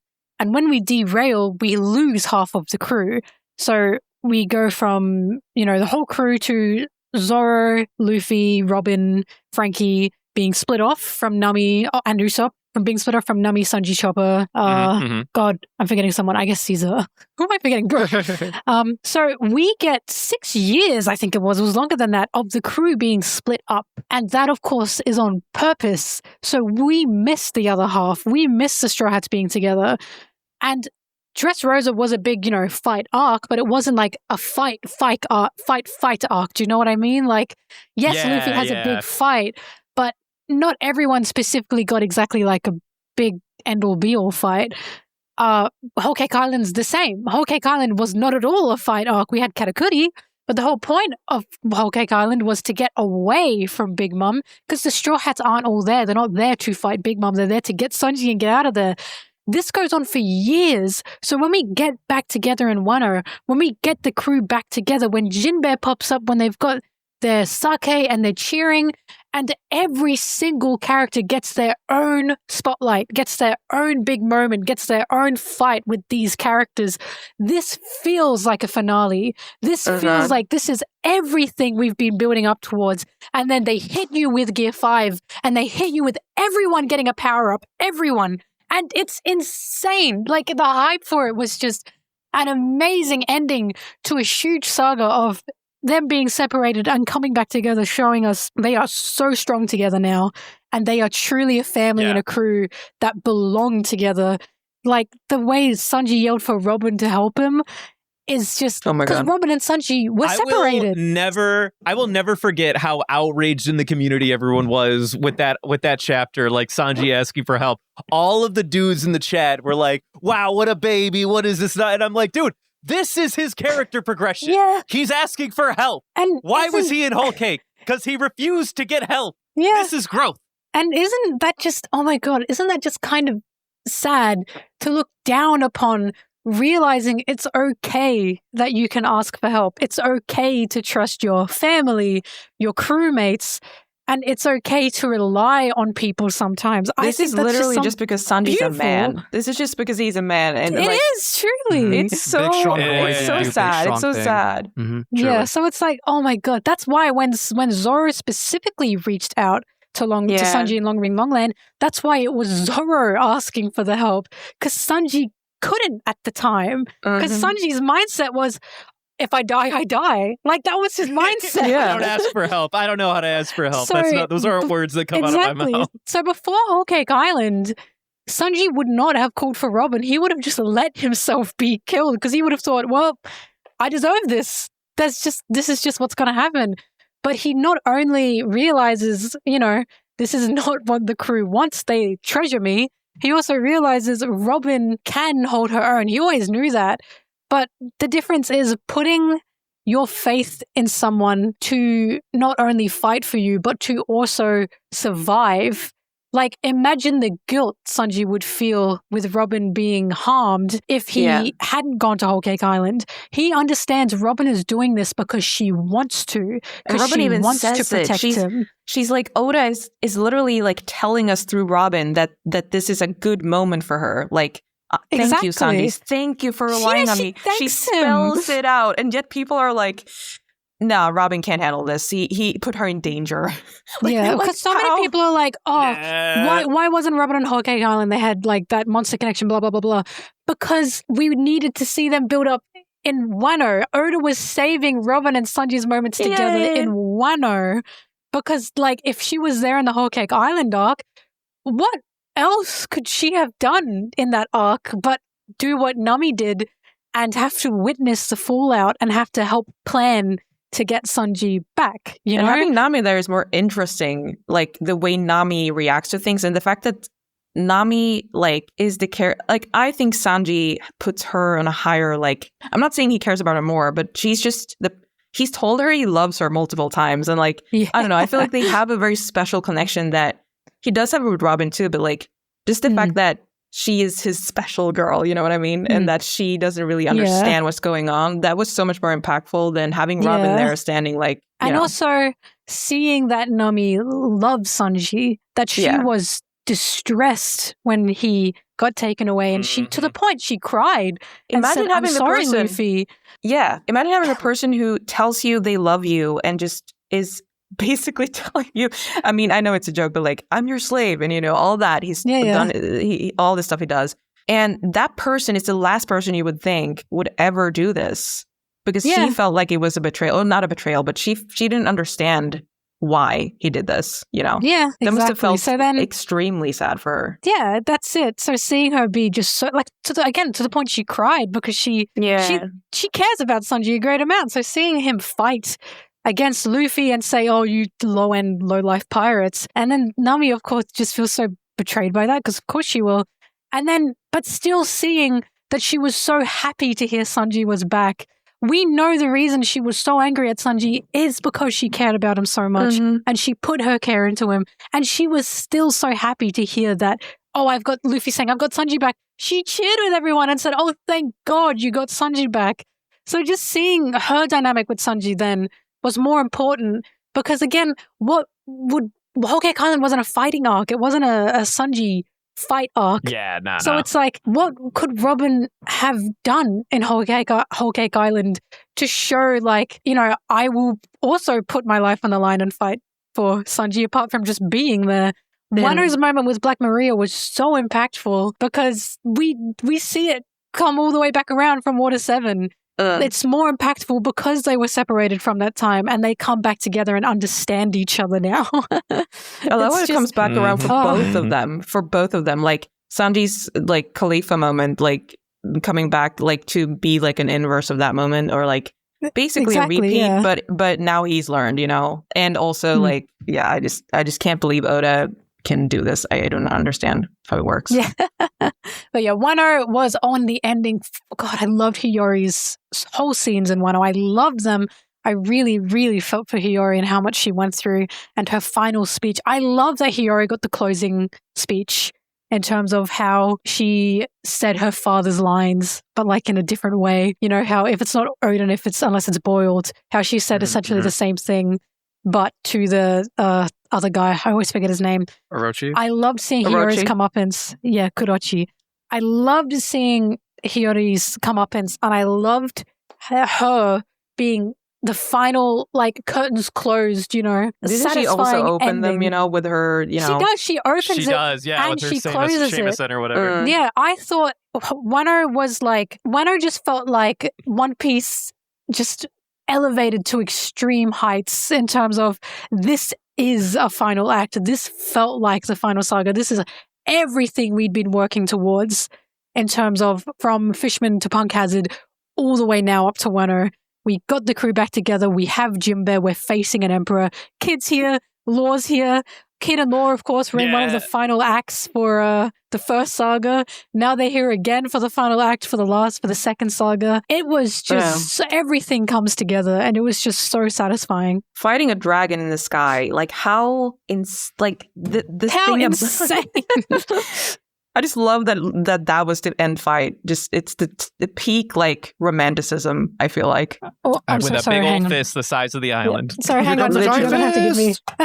You're gonna have to give me a second. I have to change the battery in my headphones. I messed up. No worries. Give me like 2 seconds. No, you're fine. No, you're fine. You're fine.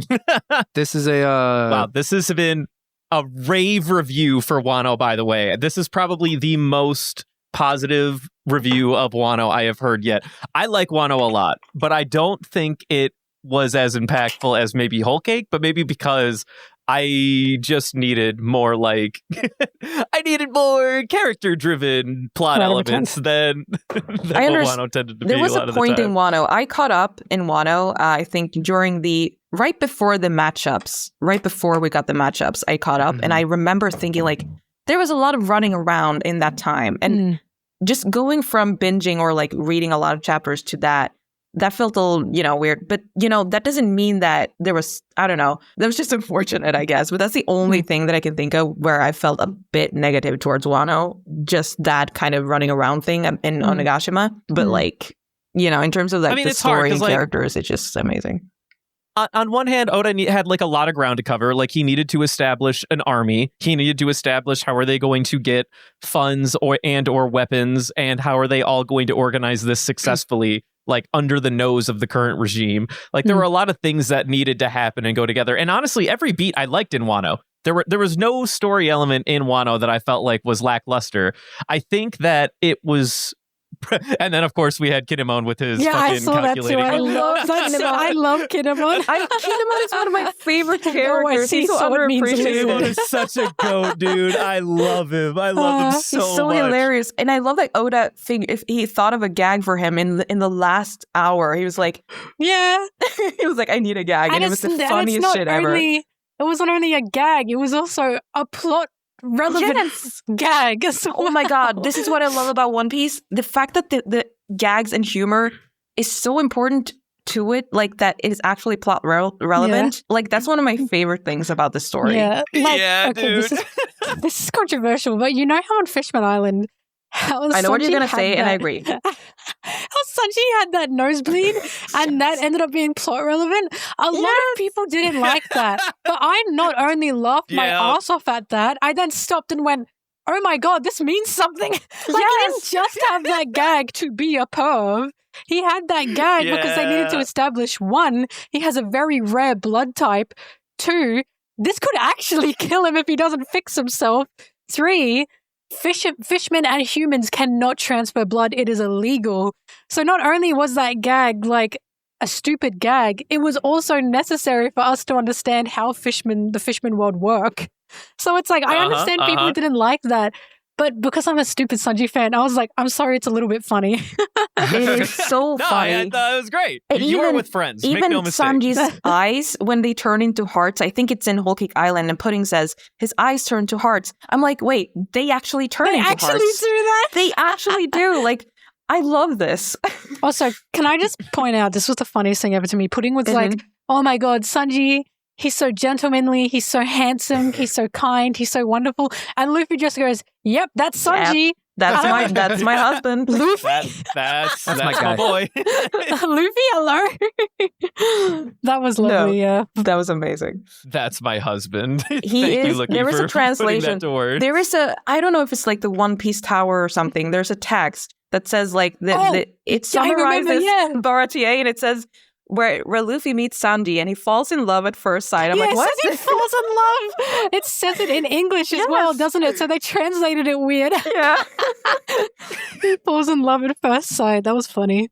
Yeah. Wow. Not as good as the Sanji got pregnant thing that Instagram did twice. Has been locked in. Sora's been locked in.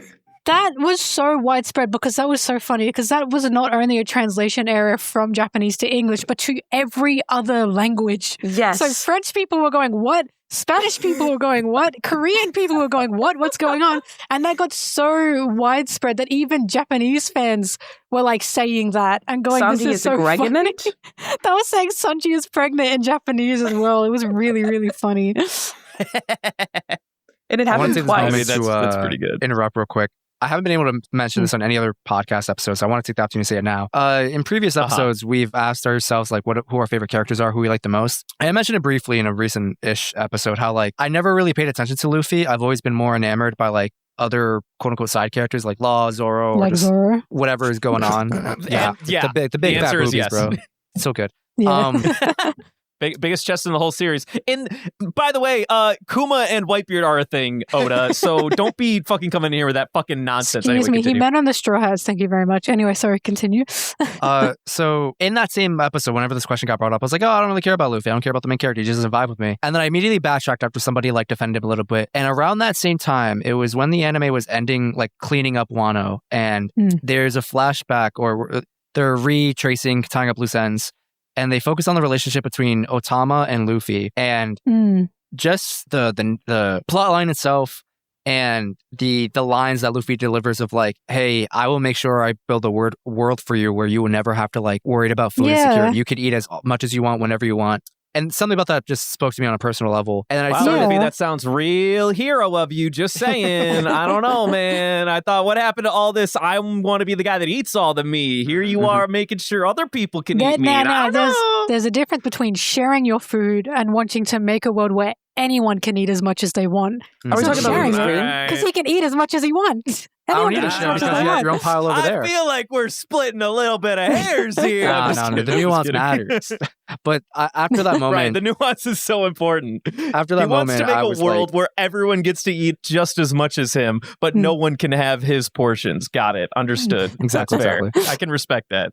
I was thinking about how... That's a man with vision. I suddenly made a realization. I was like, I think I like Luffy. Luffy, as the story goes on, just becomes like the ray of hope in this world. We don't know what his dream is. We don't know what his life goal is besides just like King of Pirates One Piece thing. Burger King. Exactly. And I'm like... Burger King.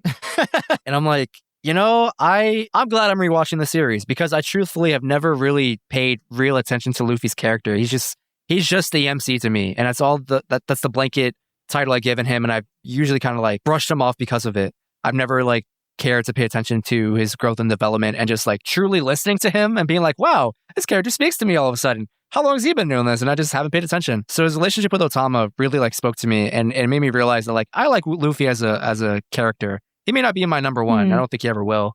But I suddenly grew his stocks went up for me tremendously. Like just God, I love Otama. That is I would die for that little girl. All right.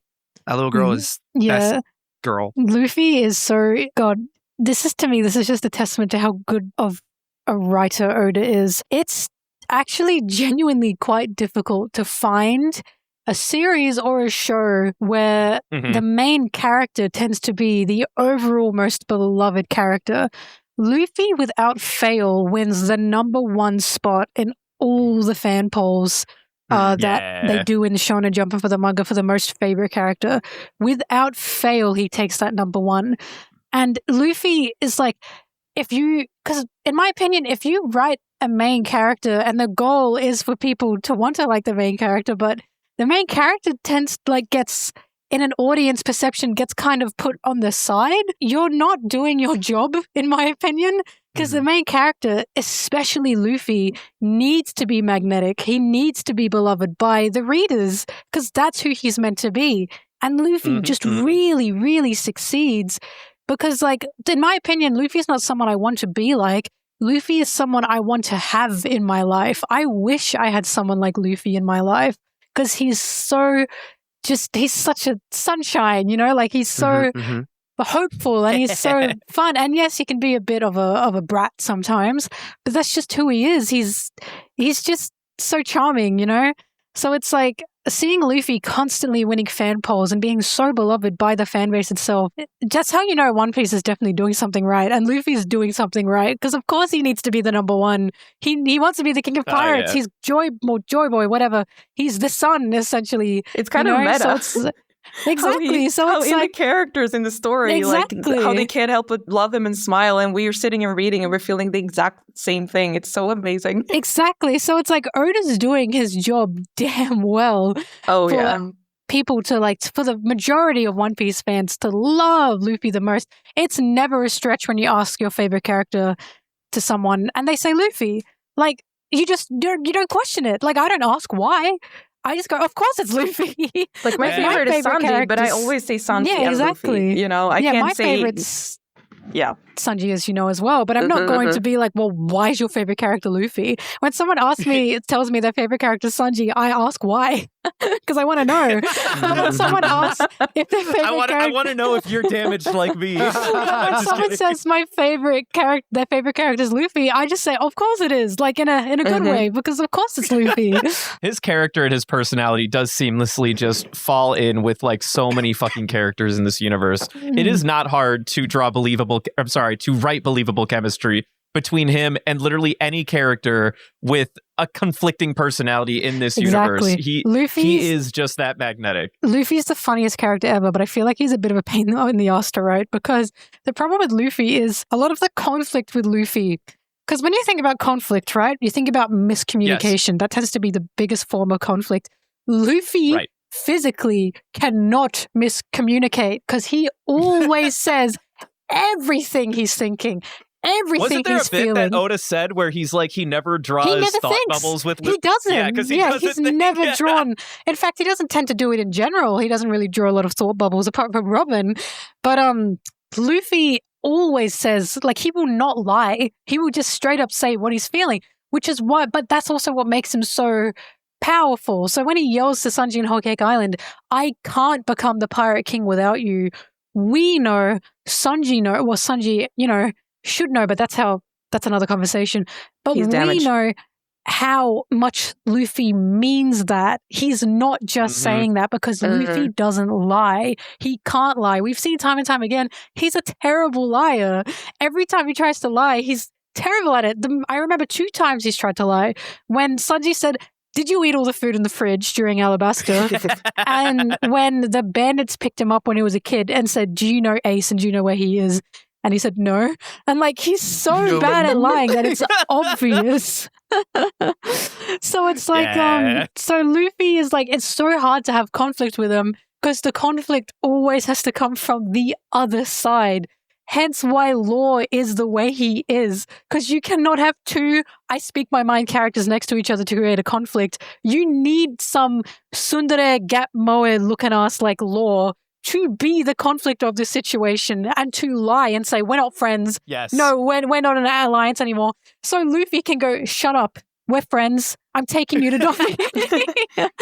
That's where the conflict comes from. So Luffy is like, he's so interesting. I love the way that Oda utilized Law for as many years as he has up to this point, because at the end of the day, we needed like a believable circumstance that took the crew from being like the happy-go-lucky, you know, just vibe from like island to island. Also, you know, low-key just liberating every tyrannical government that they come across on the side. But they needed like a believable, like, I guess, like line to follow to make them, to get them to the top, to become the emperor. And then Oda looked at Law and was like, I can get a lot of mileage out of you, big guy, because my dumbass main character will not have the wherewithal to be able to find this line. Have you heard the theory, and I don't know how true this is, that Oda's wife's favorite character is Law? I don't know if that's true. It makes sense. I believe it, because Law is like a favorite character amongst women in Japan. Specifically, I would not be surprised if his wife's favorite character was Law and he said, baby, I got a treat for you. And then he just includes so endearing. We know that he changes his story for his daughters, and like he wants his daughters to love his manga. I love it. Isn't that the fact he made Sanji a quadruplet because his daughter liked Osamatsu-san, whatever the hell it was? He was jealous of the other manga for so he was originally going to he was originally going to make Sanji like have a family and be a sibling, but Sanji wasn't originally going to be a quadruplet. He was just going to be a sibling, like the younger sibling of the family. But his daughter liked another anime much more than One Piece. He said, "Oh, I gotta make Sanji a quadruplet." I didn't hear this bit. That's amazing. He said it in an interview with the Detective Conan author. It was very funny. Was the anime the quintessential quintuplets or whatever the fuck that shit is or something? It was something like that, yeah. I forgot what the name of it was. But this is why when I made, what was the video on? God, I talked about audience in it. Shit. I made a video that mentioned, it was a women video. That video, I mentioned in that video that a lot of people don't look at the women in One Piece, especially men, because they think, oh, well, this is made for men. That's always going to meet the main demographic. That's not entirely untrue. But Oda is not writing just for men. And we know that for a fact because he's admitted he writes for his daughters. He's admitted he will write for his wife from time to time. He's a girl dad. Exactly. He's admitted that he includes like Iva, the character. It was not only based off Rocky Horror, but was also based off a drag queen friend that he had as well. Yes. Yeah. So in a sense, he's also writing for this side as well. So it's like Oda, when he writes, I think it's totally untrue to say, oh, he's only writing with boys in mind, because he's not. And we know he's not. He's also admitted the reason he made Gear 5 is because he didn't want it to become serious. When you get older, you become tired of writing fights. You want to keep having fun. And if he were writing for boys specifically, he would have given Luffy the serious power-up because that's what shonen does. But Oda said, I don't want to do that. I just want to have fun, I want to give him silly. a fucking goofball, rubber hose fucking animation, man, and do whatever the hell I damn well please. Okay, and you know what? I fucking This love is so it. beautiful. The fact that a lot of One Piece fans are in their 30s and maybe 40s or, I don't know, older. Dude, they go all the way up to 60. Yeah, and the fact that, he's writing this goofy stuff and because I feel, even though I'm only, I don't know how old I am, but I'm not old, I still... I think you know how old you are, but continue. Yeah, anyways. I still feel weirdly, I just want to laugh. I want to have fun. Yes. Because there's so much out there in fiction as well that just is so... I like a dystopia, and that's why I don't like the term when people describe One Piece as a dystopia with a clown mask. It just sounds like the fun stuff is just this unimportant stuff that just kind of you have to get through. I know it kind of doesn't have to be meant like that, but that's the vibe I get when people say that. I just think the fun stuff is just as important as, everything, the tragic stuff. Oda wants us to smile and laugh, and I just, And Oda also, he wants us to have hope. He wants us to feel hopeful in the situations he's writing. Again, which is why for Kuma, I don't know what's going to happen, because I feel hopeful right now, and should I be feeling hopeful? I don't know, but it's what should I be scared does to you. It could go either way. There could be a little in there. I don't know yet. Because my two favorite medias right now is One Piece. It's such a stark contrast. One Piece and BoJack Horseman. BoJack Horseman's the most depressing thing. We love BoJack Horseman in this server. You found the right crew. BoJack Horseman's the most depressing thing you could ever watch. Yeah. So going from BoJack to One Piece, it's like a whiplash, but it's like a good whiplash. You go from, wow, the world sucks, to, oh my god, the world, I see the sun, I see flowers. You know what I mean? And that's what One Piece is made for. If you look at One Piece on its own and go, oh god, this is too happy. But then you watch One Piece, especially after something, and then you go outside, then you talk to friends, and you go, actually, I feel pretty good right now. You know what I mean? You feel nice. That was actually a nice feeling I had. Right now.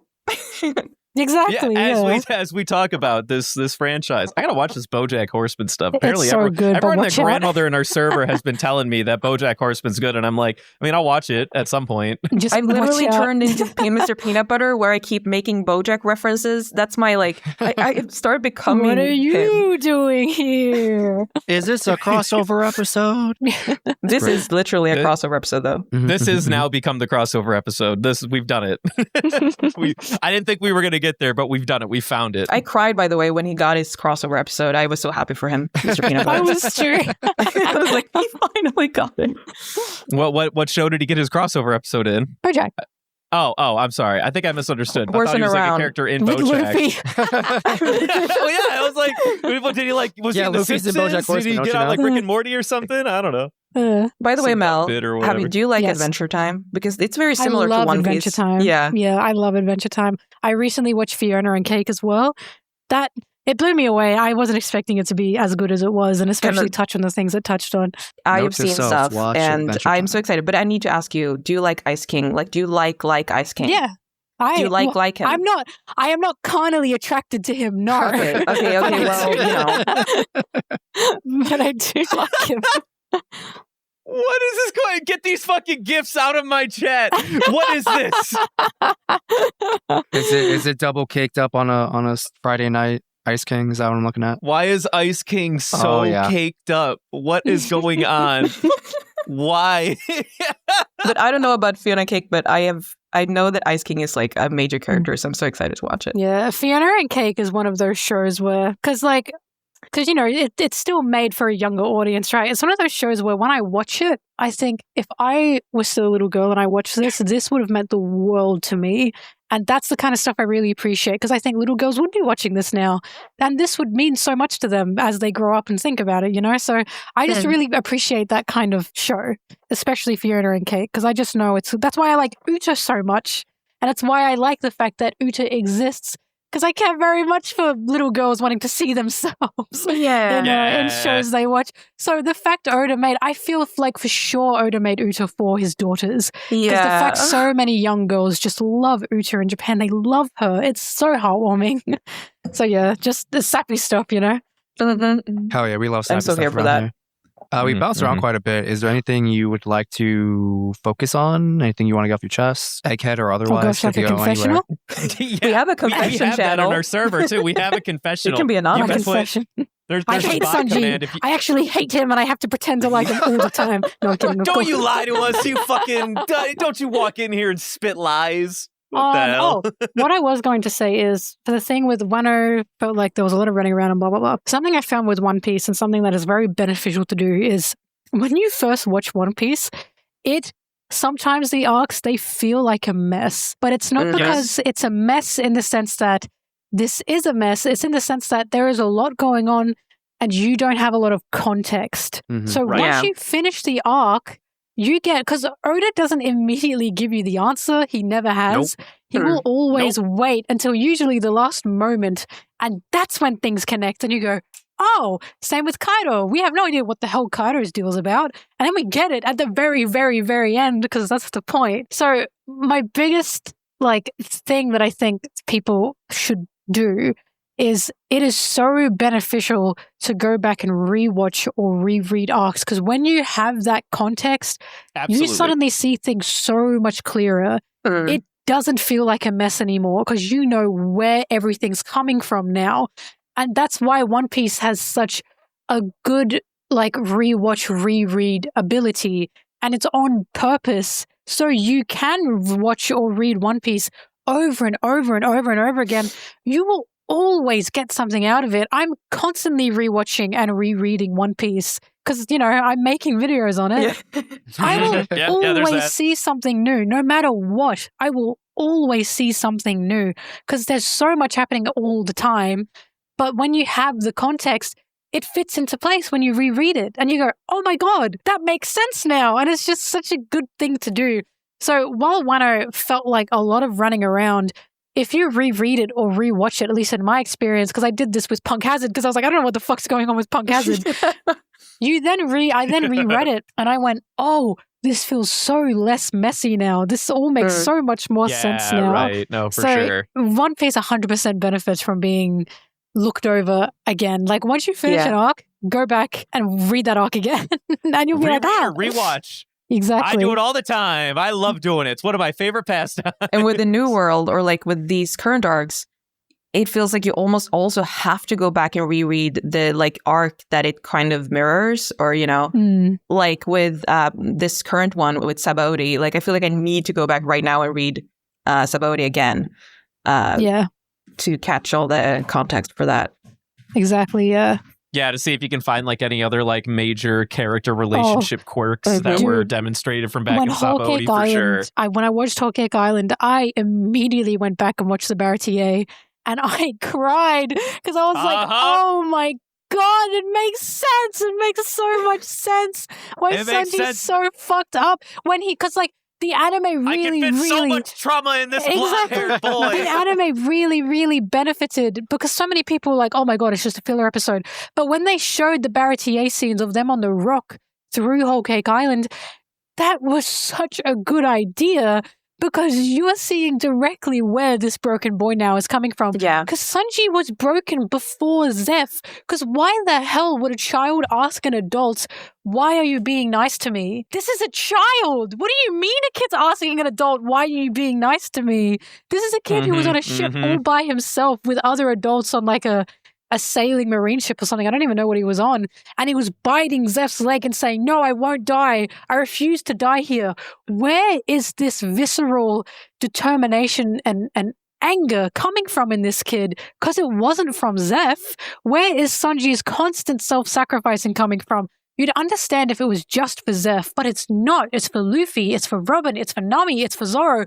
Why doesn't he care about himself? And then you get it. You get it all from Whole Cake Island. It was just it's so beneficial to go back and rewatch these arcs. And once you get more context, everything just comes back together. Oh, for sure. Oh, the Baratier is probably my most rewatched arc, reread arc. Mine too at this point. Well, I think we are closing in on that time. I think we've covered everything we originally planned to talk about. Even then some. You know? A little extra. I think we can move on to our next thing. Our next thing in this podcast. If we are ready. Yeah. We're not going to say the part that's in quote. That's just for you, Mel. But Justin, do you mind reaching your hand in this bag? Sure. I brought the grab bag this week. I did not bring the garb gab. Fuck a the garb tragedy. gab. A miscalculation on my part, honestly. Yeah, honestly it is. So we are never using the garb gab ever again as long as I'm here. Here's the grab bag. Please reach your hand in it. We'll be back on Monday. Well, I mean, I'm just saying, like, it's fucking stupid, and I like the grab bag. It's much better. Anyway, can you please? I'm in the bag. Okay. He's got to have the last word. He's always got to have the last word. What am I feeling in here exactly? Well, I thought it would be a good idea since we have our guest here this week. I decided to go ahead and fill the bag with a bunch of koalas this year. Sorry, not this year. Don't reach into that bag, bro. You're gonna get chlamydia. Yeah, I think it's lady. My hand's been here the entire time. It's actually funny that Mel mentions chlamydia. So whatever koala that you grabbed first, so they're littered with chlamydia. It's ravenous. Can I be real? At your hand, for a second, I thought you were going to say, it's funny you mentioned chlamydia because I have chlamydia. Well, I do now. That's for sure. Right. So what's important here is that the chlamydia-infested koalas have infected Justin. Justin, do you mind reading the rash that is forming on your hand? Right. Like my eczema rash or the chlamydia rash? I got a couple different things. The chlamydia one. The one with the chlamydia rash. Gotcha. Thank you, Justin. Okay. Hold on. I gotta like parse through the eczema here. You know, there's like pages and pages. Right. Of it. Okay. But maybe you should have reached in without the eczema hand. Why did you do that? It's literally everywhere. I don't know what you're on about. Anyway, the chlamydia reads Miss Valentine Award. Miss Valentine Award. Oh, okay. Well, great. Why are you surprised? You go here. You work here. For those who are unaware, and probably only one person is unaware of what the Miss Valentine Award is, we vote on our least liked character for a given set of episodes. Now, we are unfortunately not watching episodes for this particular cast that we've done this evening. So we decided to put it upon ourselves to just say we are going to do our least favorite character in Egghead, and we are going to do our least favorite character for all of One Piece. So to start with, who do we feel takes the biggest L for Egghead first? It has to be Saturn, right? Does anyone have stark opinions? According to Twitter, it's Sanji. It's always Sanji. It's not Sanji. Get out of here. Hard because there's not a character I hate. So this is what I would propose. Yes. I think villains are an easy answer. They are, because you're meant to dislike them. Someone in the chat said useless Captain Mid. I'm sorry. It's so funny. We're not putting useless Captain Mid. I don't hate him. I feel bad for him. There's a difference. For my vote, I am taking Saturn and York off the table because I feel like they successfully did their job as antagonists and villains during their time on screen. I think the one I actually do maybe feel like giving a Valentine Award to might be Stussy. What? No! Why? Why do you hate our beautiful queens? What did women ever do to you? Who's using this? Brendan, who's using where's this word your hate? feminism? Who's using this word hate? Brendan, did you not even watch the Barbie movie? What is going on here? I did watch the Barbie movie. Liar. I'm just saying. Trust me, I've got an entire version of me singing fucking enough to prove it. Anyway, I think Stussy had a lot of very interesting qualities and a lot of very complex character-driven plot elements that surrounded her and were provided by her. Where has she been? And I don't feel like any of the context that has been given to her character in this arc has had any major relevance thus far. To be fair, the arc is not done yet. Correct. Which is why this is not a hate bid. This is not an I hate this character. This is not a I wish they were off my screen. This is a I feel like of all of the characters we have thus far in the arc at its maturity that we have it in, I think Stussy is the only one within character arc that I don't think has had a good enough purpose to dictate the amount of complexity that has been given to her.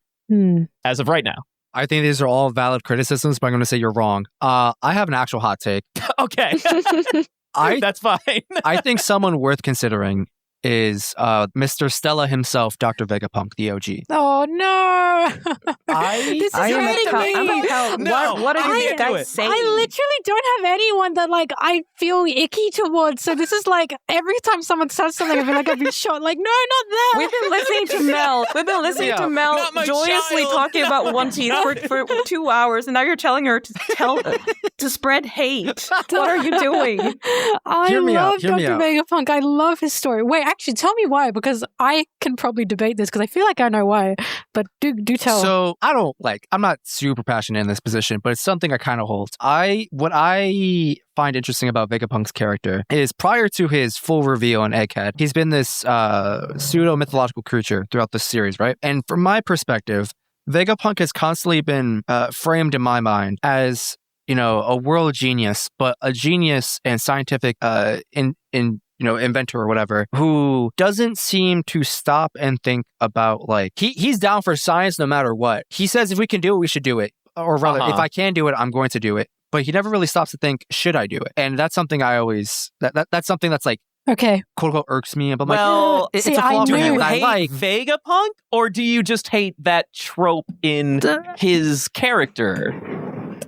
It's not the trope. I think the trope is consistent. I think it makes him a better character, but like, he's going to hold an L if that's the case. That's all I'm saying. If this, in the context of Ms. Valentine Award, I'm going to nominate this guy. Because this guy's let me down. Oh, wait a minute. Hang on a minute. So we're giving people L's for what they've done in the arc. That is a way that we can give the Valentine Award. Any way that you give the award any way is we can totally spread fair. negativity. So can I go next? I have something horrible to say. Okay, oh, no. by all means. I'm giving the L to Zoro because he's stuck with Lucci. Sorry, that's just how it has to be. Eat shit, Zoro. Why is he over there? You. Why is he over there? Hurry up. He's trying to look captain cool. And your fellow wing getting fucked up by Saturn right now. Lucci is chump change. Don't stop fucking around with him. You've got more Jinbei's on his way. Jinbei's on his way. He's gonna. Do you need Jinbei to finish the fight with the next cat for you, like you did back in fucking Wano, Zoro? You can't handle one fucking leopard. I'm not gonna lie. If Zoro does hand over the fight to Jinbei, that's going to be a huge win to me because I like seeing Zoro reach out. I love seeing that. So I thought Jinbei you were going to say I like seeing Zoro fans suffer. Because like something that like I feel separates me from a lot of I'll say fight-centric One Piece fans is I enjoy characters when they're at their lowest in a fight, and I enjoy when they ask for help. I enjoy seeing Sanjoo losing and then need that help. I enjoy seeing Zoro losing and realizing he needs some help. I like when the Straw Hats reach out for each other mid-fight. So if Zoro reaches out to Jinbei, or Jinbei reaches out to Zoro, or Jinbei says, I'll take over this, the rest of them need you up there, that's a huge win to me for both of these characters because I like seeing this crew work together. So it's like, take on the fucking cat, let Zoro deal with the biggest things that he clearly needs to deal with because Lucci is they're just on the side right now, and it's like, oh my god, Saturn is here because it's actually hilarious. It's actually super hilarious that Zoro and Lucci are fighting. Why are they fighting? Insane. Well, I mean, they're fighting because Lucci's an asshole and he needs to be dealt with by somebody. Yeah, exactly. Get Sanji shooting with the bubble gun. That's a problem solved. Exactly. Like that's my favorite panel in the whole Egghead. It's Sanji shooting Kaku because Kaku is my favorite character, right? And Sanji's my favorite. Yeah. So currently my biggest L to give is to Zoro because it's like, my man, this you need to move on. Like this, you need to do something important with your life. Exactly. What are you doing? I need you with the rest. Your captain needs you. Your fellow wing needs you. These people need you. Lucci's not important right now. Let Jinbei take that. I'm begging you to move on. What if they leave Egghead without Zoro and he keeps fighting? And he keeps fighting Lucci. They just fight Lucci for the rest of the arc. Zoro, what's going on over there? Oh my god, I'm struggling real bad, guys. Not like this. I hate that I mostly agree with you, but I'm not mad at Zoro, all right? I'm mad at Oda. Oda did this. No, I'm not mad at Zoro. I'm not mad at him at all. I just have to give him the L for that because it's like, please, we need you, Zoro. We need you on this side of the island. It is insane. He's fighting a pussycat. Insane that we see him rightfully struggle against King, who summoned 5-headed Kaido in attack mode and win that fight. And then you look at Lucci and you're like, bro, what's the problem? It's just a kitty cat. You fought like a damn near indestructible moon god alien thing. Actually, I did see, it was really, stop posting these memes in the chat. I did see, and I thought this was very funny because Luffy essentially bodied Lucci in like 2 seconds. I saw so many people go, oh, well, Zoro's just going to take Lucci out. It's just going to be so easy. Because there's this conception and idea that Zoro and Luffy are on the same level, which is not, of course, because they both have the Worst Generation title, right? Yes, that is something, but Luffy is still the captain. Zoro has said he will not follow a man weaker than him or he sees that he thinks he's stronger than. He wouldn't. Are you power scaling right now? No, narratively power scaling. Don't tell her. I'm sorry. My brain turned off and I'm hearing you say what sounds like power scaling. Keep going, Mel. This is the most interesting power scaling I've heard. Keep going. My point is Zoro has said point blank, I will not work under someone or follow someone who is weaker than me. So why in the world would Luffy be Zoro's captain if Zoro could just do what Luffy does, but in the same time? You know what I mean? He can't. That's the point. This is from a narrative point of view. So when he started struggling with Lucci and a lot of Zoro fans went, what? But Lucci got taken out by Luffy in 10 seconds. All I have to say to that is, what were you expecting? Why were you expecting for this to be easy for Zoro? Because it was easy for Luffy when we've been told time and time and time again, Luffy is meant to be the big shot here because he's the captain. I hear That's everything just how you're saying. It works narratively. I hear what you're saying, and it makes sense, and I agree. Oh my gosh. My position is largely rooted in the idea that Lucci ain't shit, bro. Why are you struggling with this cat? Lucci should be bothered. That's my opinion. Why is a kitty cat holding you up? He's a kitty. That's what I'm saying. He's just a kitty cat. He's a little kitty cat with a little Sanji one-shotted Kaku with a bubble gun. That's all I need to know. That was so funny. How absolutely funny would it be if Sanji said, fuck, I gotta go get Zoro, and then he just shots Lucci with the bubble gun and says, come on, big man, we gotta go, big guy. We gotta head over to Saturn. Holds his hand and walks him over. I just want the bubble gun. I just wanted to use it more. I hope he brings it with him home. Yeah, the fact Kaku and Zoro were like scaling each other up, and then Sanji went, all right, sorry, we just gotta go. We don't have the time. We gotta go, honey. I don't. No, Oda went, I need Sanji for the main event, and I can't afford to have him anywhere else. So we're just gonna bubble gun Kaku. Sanji going and bubble gunning Lucci is like Sanji going to the supermarket to find Zoro. He's like, come on, baby, we're going home now. You can't do this anymore. No, you can't have the candy. There's dinner at home. I'm fully expecting Jinbei to take over the fight because, like I said, Zoro is needed. I'm not saying this in a way like, oh, Zoro's just a weak chump. I'm saying that something big will probably happen when Zoro gets over there because he's a core to the monster trio. He needs to be there. Big. Exactly. So it's like, I have no doubt in my mind Jinbei will take over the Lucci fight so Zoro can attend much more important matters than holding off Lucci from killing the other Straw Hats. Look, you do have a nomination. So all right, well, who else has got a Valentine, by the way? I think this is very difficult.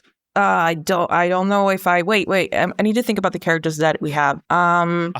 So I'm handing out L's. I mean, most L's to me, I feel the same way like Mel. Like, when a character is at their lowest or, I find that to be a W. But I don't know. Like, give me characters. I don't know who... my God.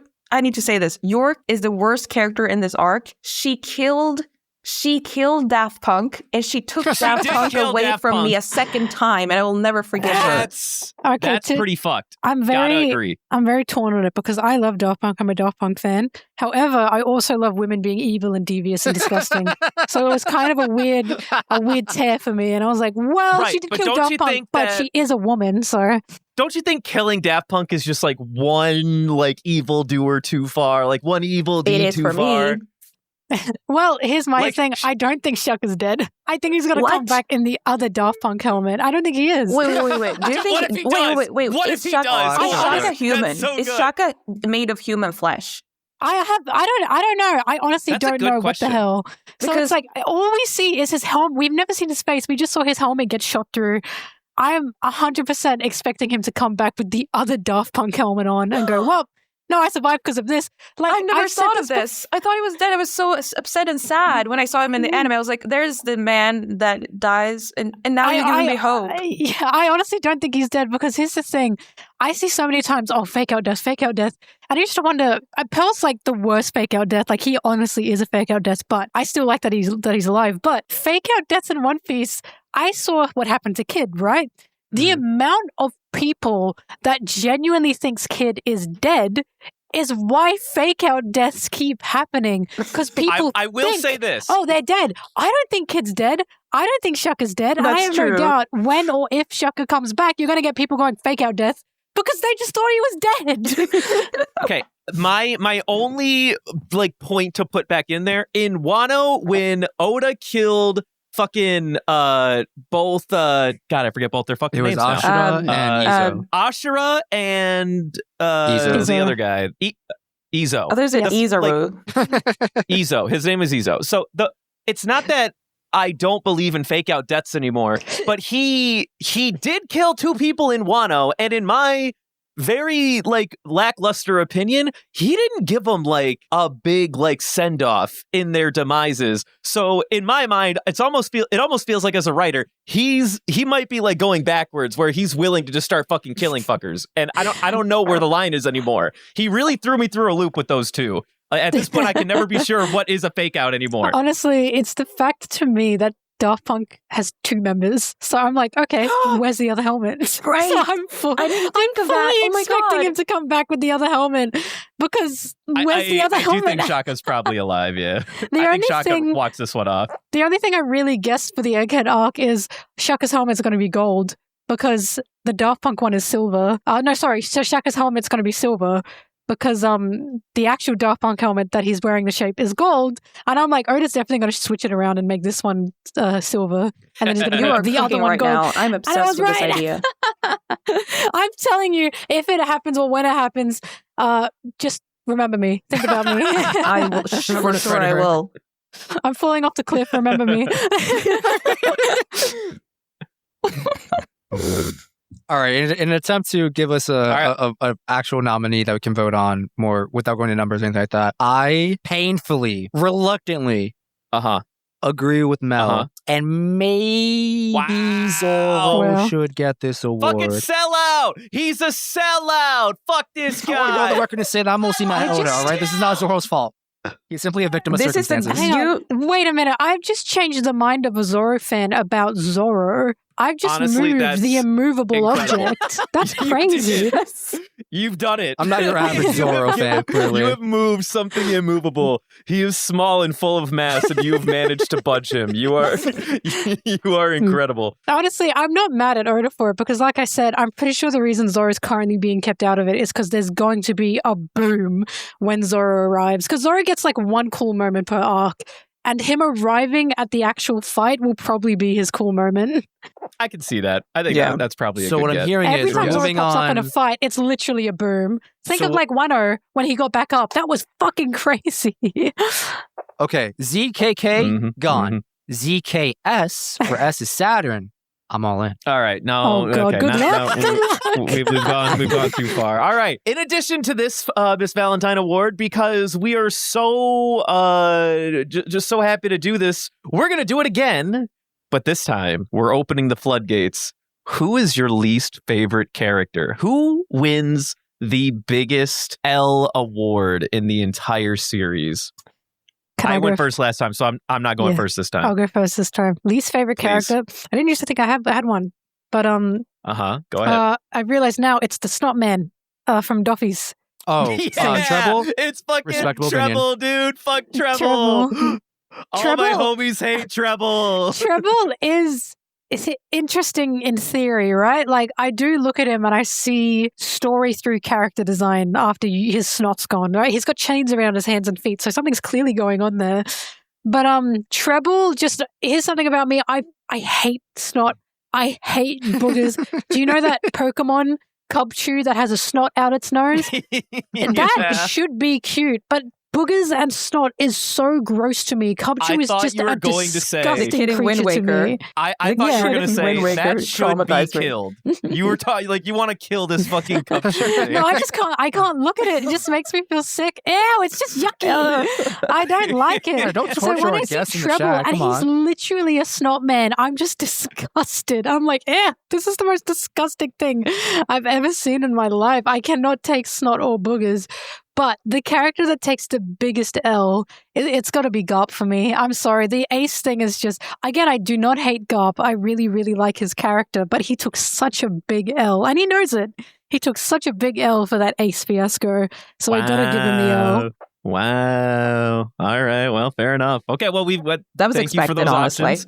Yeah. That was expected considering the time we spent talking about it this evening. Talking about him. Who else has a nominee for least favorite character in this fucking franchise? You know, my heart has always been on Akainu.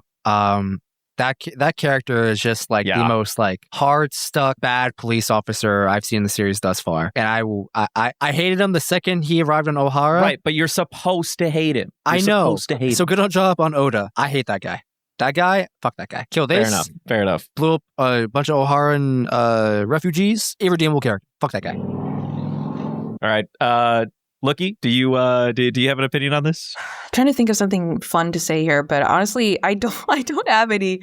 Treble is honestly one of them. Looking at chat at all the snot gifts, and you'll re-traumatize yourself. I don't really know, honestly. I don't think I have one. I will regale everyone with my least favorite characters in this Judge, entire franchise. Judge. I mean, he's not my. If we're talking about person who you hate, I mean, obviously. But if in terms of like character, I don't know. Oh yeah, Judge. Judge. Wait a minute. I forgot about him. In a really weird and fucked up way, Judge is a little bit funny because the fact that his kid was crying over his dead mother and he stepped on the flowers and said, "Stop grieving, idiot." When the first time I read Old Island, I was like, why? I was like, Oda, why is this so extreme? Like, seriously, I know. I understand why he's so extreme because in my reality fantasy video, I explain how it's meant to replicate an abusive household. But if you make it too real and make Judge a redeemable kind of character, that can be too close to home for a lot of people. So when you make them comically evil, you give the ability to be able to have people who were in a situation like that to separate and be able to just see a story and a fantasy. But if you choose to, you can dig in and you can see like maybe through Sanji's eyes, his brothers were emotionless. Maybe through Sanji's eyes, his dad was just an irredeemable villain because he was abused by these people, you know?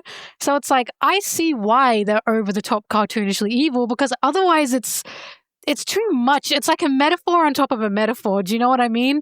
Like, it's giving you layers that you can choose to dig into if you want, so you don't get too traumatized by it if you've been in that situation. So it's like, but at the same time, Judge just yelling at his 6-year-old child for grieving for his dead mother is just the funniest thing ever. Fucked up. It's just so ridiculously fucked up. Wow. All right. Well, I will only. I think this is going to be an interesting. We're going to have to like vote on our actual options because I'm throwing my favorite answer to this. Coterie. Fuck Coterie. He's the dumbest motherfucking dumb villain. One of the triplets ball from Skypiea. Motherfucker from Skypiea. I hate him. I hate his fucking ticks. I literally hate his don't know power. what you're talking about. Is You know that what, the good? guy with the Bulford? You gotta show me a picture of this individual. I don't know who this is. It was Bull Guy. Coterie. It was ball Cool guy. guy? Ball guy, correct. Yeah, who was in the bull trial. Yeah. Oh, the one This Luffy guy. hugged. Luffy hugged him and told him he was cool. I love that moment.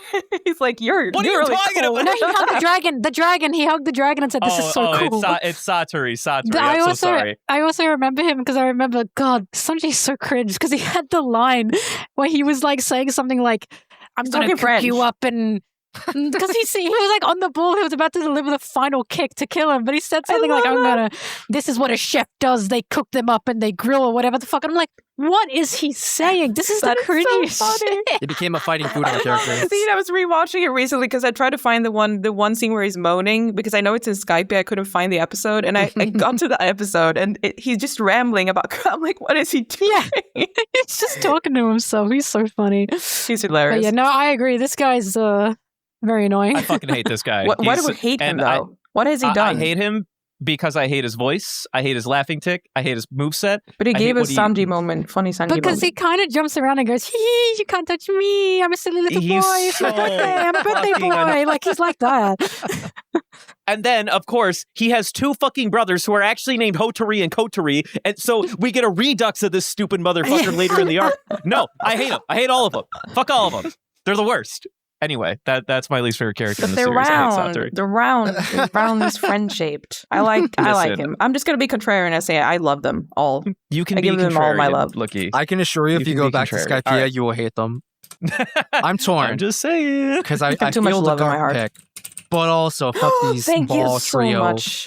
I am. Who the fuck put Can I couch tell a waffle funny in my thing chat? about the Sanji moaning that is really hilarious to me? My friend and I were watching a video essay about the Barbie, the animated Barbie movies from the 2000s, Yes. And there's an otter in there who moans while he's talking. Give it to me. Yes, Give I it to know me, what you mean. Yeah. The weasel.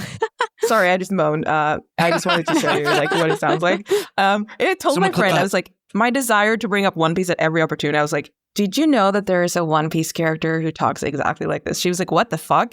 And I just showed her without any, she doesn't know anything about this story. She knows they're pirates. She's not interested. I've tried, but she's not interested. And I show her this Sanji clip of him moaning while chopping onions. And she thinks this is the funniest fucking shit. And she imitates him all day. And she's like, play it again. And I'm like, Play it again. Play it again. Play it again. Play that shit again. I have 2 roommates. One of them's a One Piece fan. The other one's not. But we'll be watching things. And then she knows everything about One Piece because I've told her everything. Because of you. But we'll be watching something and something will happen. And I will purse my lips to say something and she looks over to me and say, don't say it. And I go, okay. Because she knows I'm going to say that's just like Sanji. I mean, this is a disease. There is a Sanji disease where you see his face everywhere. You literally see the spirals have drove it. You can make a horror movie about this, where the spirals. There is a horror manga about this called Uzumaki. Oh my fucking god, dude! This grab bag has turned into Sanji Cast 2.0. What is happening? No, I see spirals. I don't do it just Sanji. I go, well, that's so One Piece, and she always goes, Mel, come on. But everything is so One Piece because, One Piece is in everything. Mm-hmm, mm-hmm. And so is Sanji. Mm-hmm. All right. Well, all that being said, I think I'll pivot my vote to Treble so we can at least have a winner for this award. Yay. Congratulations, Treble. Yeah, fuck you for being the snottiest motherfucker in the show. I also have to say, to be less predictable, I also got to give the biggest L award to Doffy, because when... Biggest L? He has to take the biggest L, surely. Yes, he does. Because he's got 3 moments that I would say are the biggest L. First biggest L is getting absolutely just punched by Luffy to the point that smile is wiped off his stupid fucking face, because he goes, oh shit, because he realizes, oh my god, I flew too close to the sun. The second one is... Get it? The second one, which is so funny, is when he's watching Sabo fighting in the Colosseum, but Luffy is in the castle, and they say to him, Master Doffy, Luffy's in the castle, and he stares at Sabo. It's clearly not Luffy on the screen. It says, what are they talking about? Luffy's in the Colosseum. It's obviously not Luffy. You can see his blonde hair under his helmet. Why that always made me laugh. You are literally parroting this same outrage to the point where you are calling out the blonde hair that Christian had over Doflamingo in this moment. He was like, who the fuck is that in the Coliseum? And then Christian's like, what do you mean? There was such a Bugs Bunny moment, because he was like, wait a minute, if Luffy's in the castle, then who's in the Coliseum? And it's like, what the fuck are you talking about? He's like, oh my god, it was such an idiot Doffy moment. And the funniest L that he took, in my opinion, and this is like the first time that the smile really got wiped off his face, is when Usopp, of all people, beat Sugar, and all the slaves were turned back, and all the snail phones were ringing, and Doflamingo was sweating because he was stressed, and he went, oh my god, because he just realized he'd been bamboozled by the Straw Hats in that moment. And Doffy taking L's is my favorite thing ever, because he's such a loser, and he really deserves that, in my opinion. All right, well, that's fair. That's very fair. All yeah, right. I'm here for giving him L's. We've made it to the end of our grab bag. We don't have much left on the schedule for the evening. We'll lean into one thing that we do like to do when we have guests is we'll always give a suggestion that's actually one of our grab bags, but since you're a guest and we don't often have you or ever have you, please give us a suggestion. It could be anything. It could be a book, a video game, a series, your favorite type of rice, a sports thing that you like to do, a favorite type of rice. By all means, give us a suggestion that you think the world should know more about. Hey guys, how do we feel about yaoi? We are very. we have I'll let you know. We have a dedicated. We have 4 dedicated channels. Dedicated yaoi channels in our server. In this server, Cult of Snaj, Love for Law, Crocus Milk, Thick Boy. It is all yaoi, all of it. It literally is. So we are very much accepting so funny. that. I said that more as a joke, but It's not a joke. Oh, I saw your tweet about yaoi's serious to me. Shipping is a joke to you? Am I a joke to you? It's like a hobby to me. I just have fun with it. But I don't know. Oh boy, Lookie's picking up the pitchfork. Put it down, Lookie. It's okay. It's okay. I'm just kidding.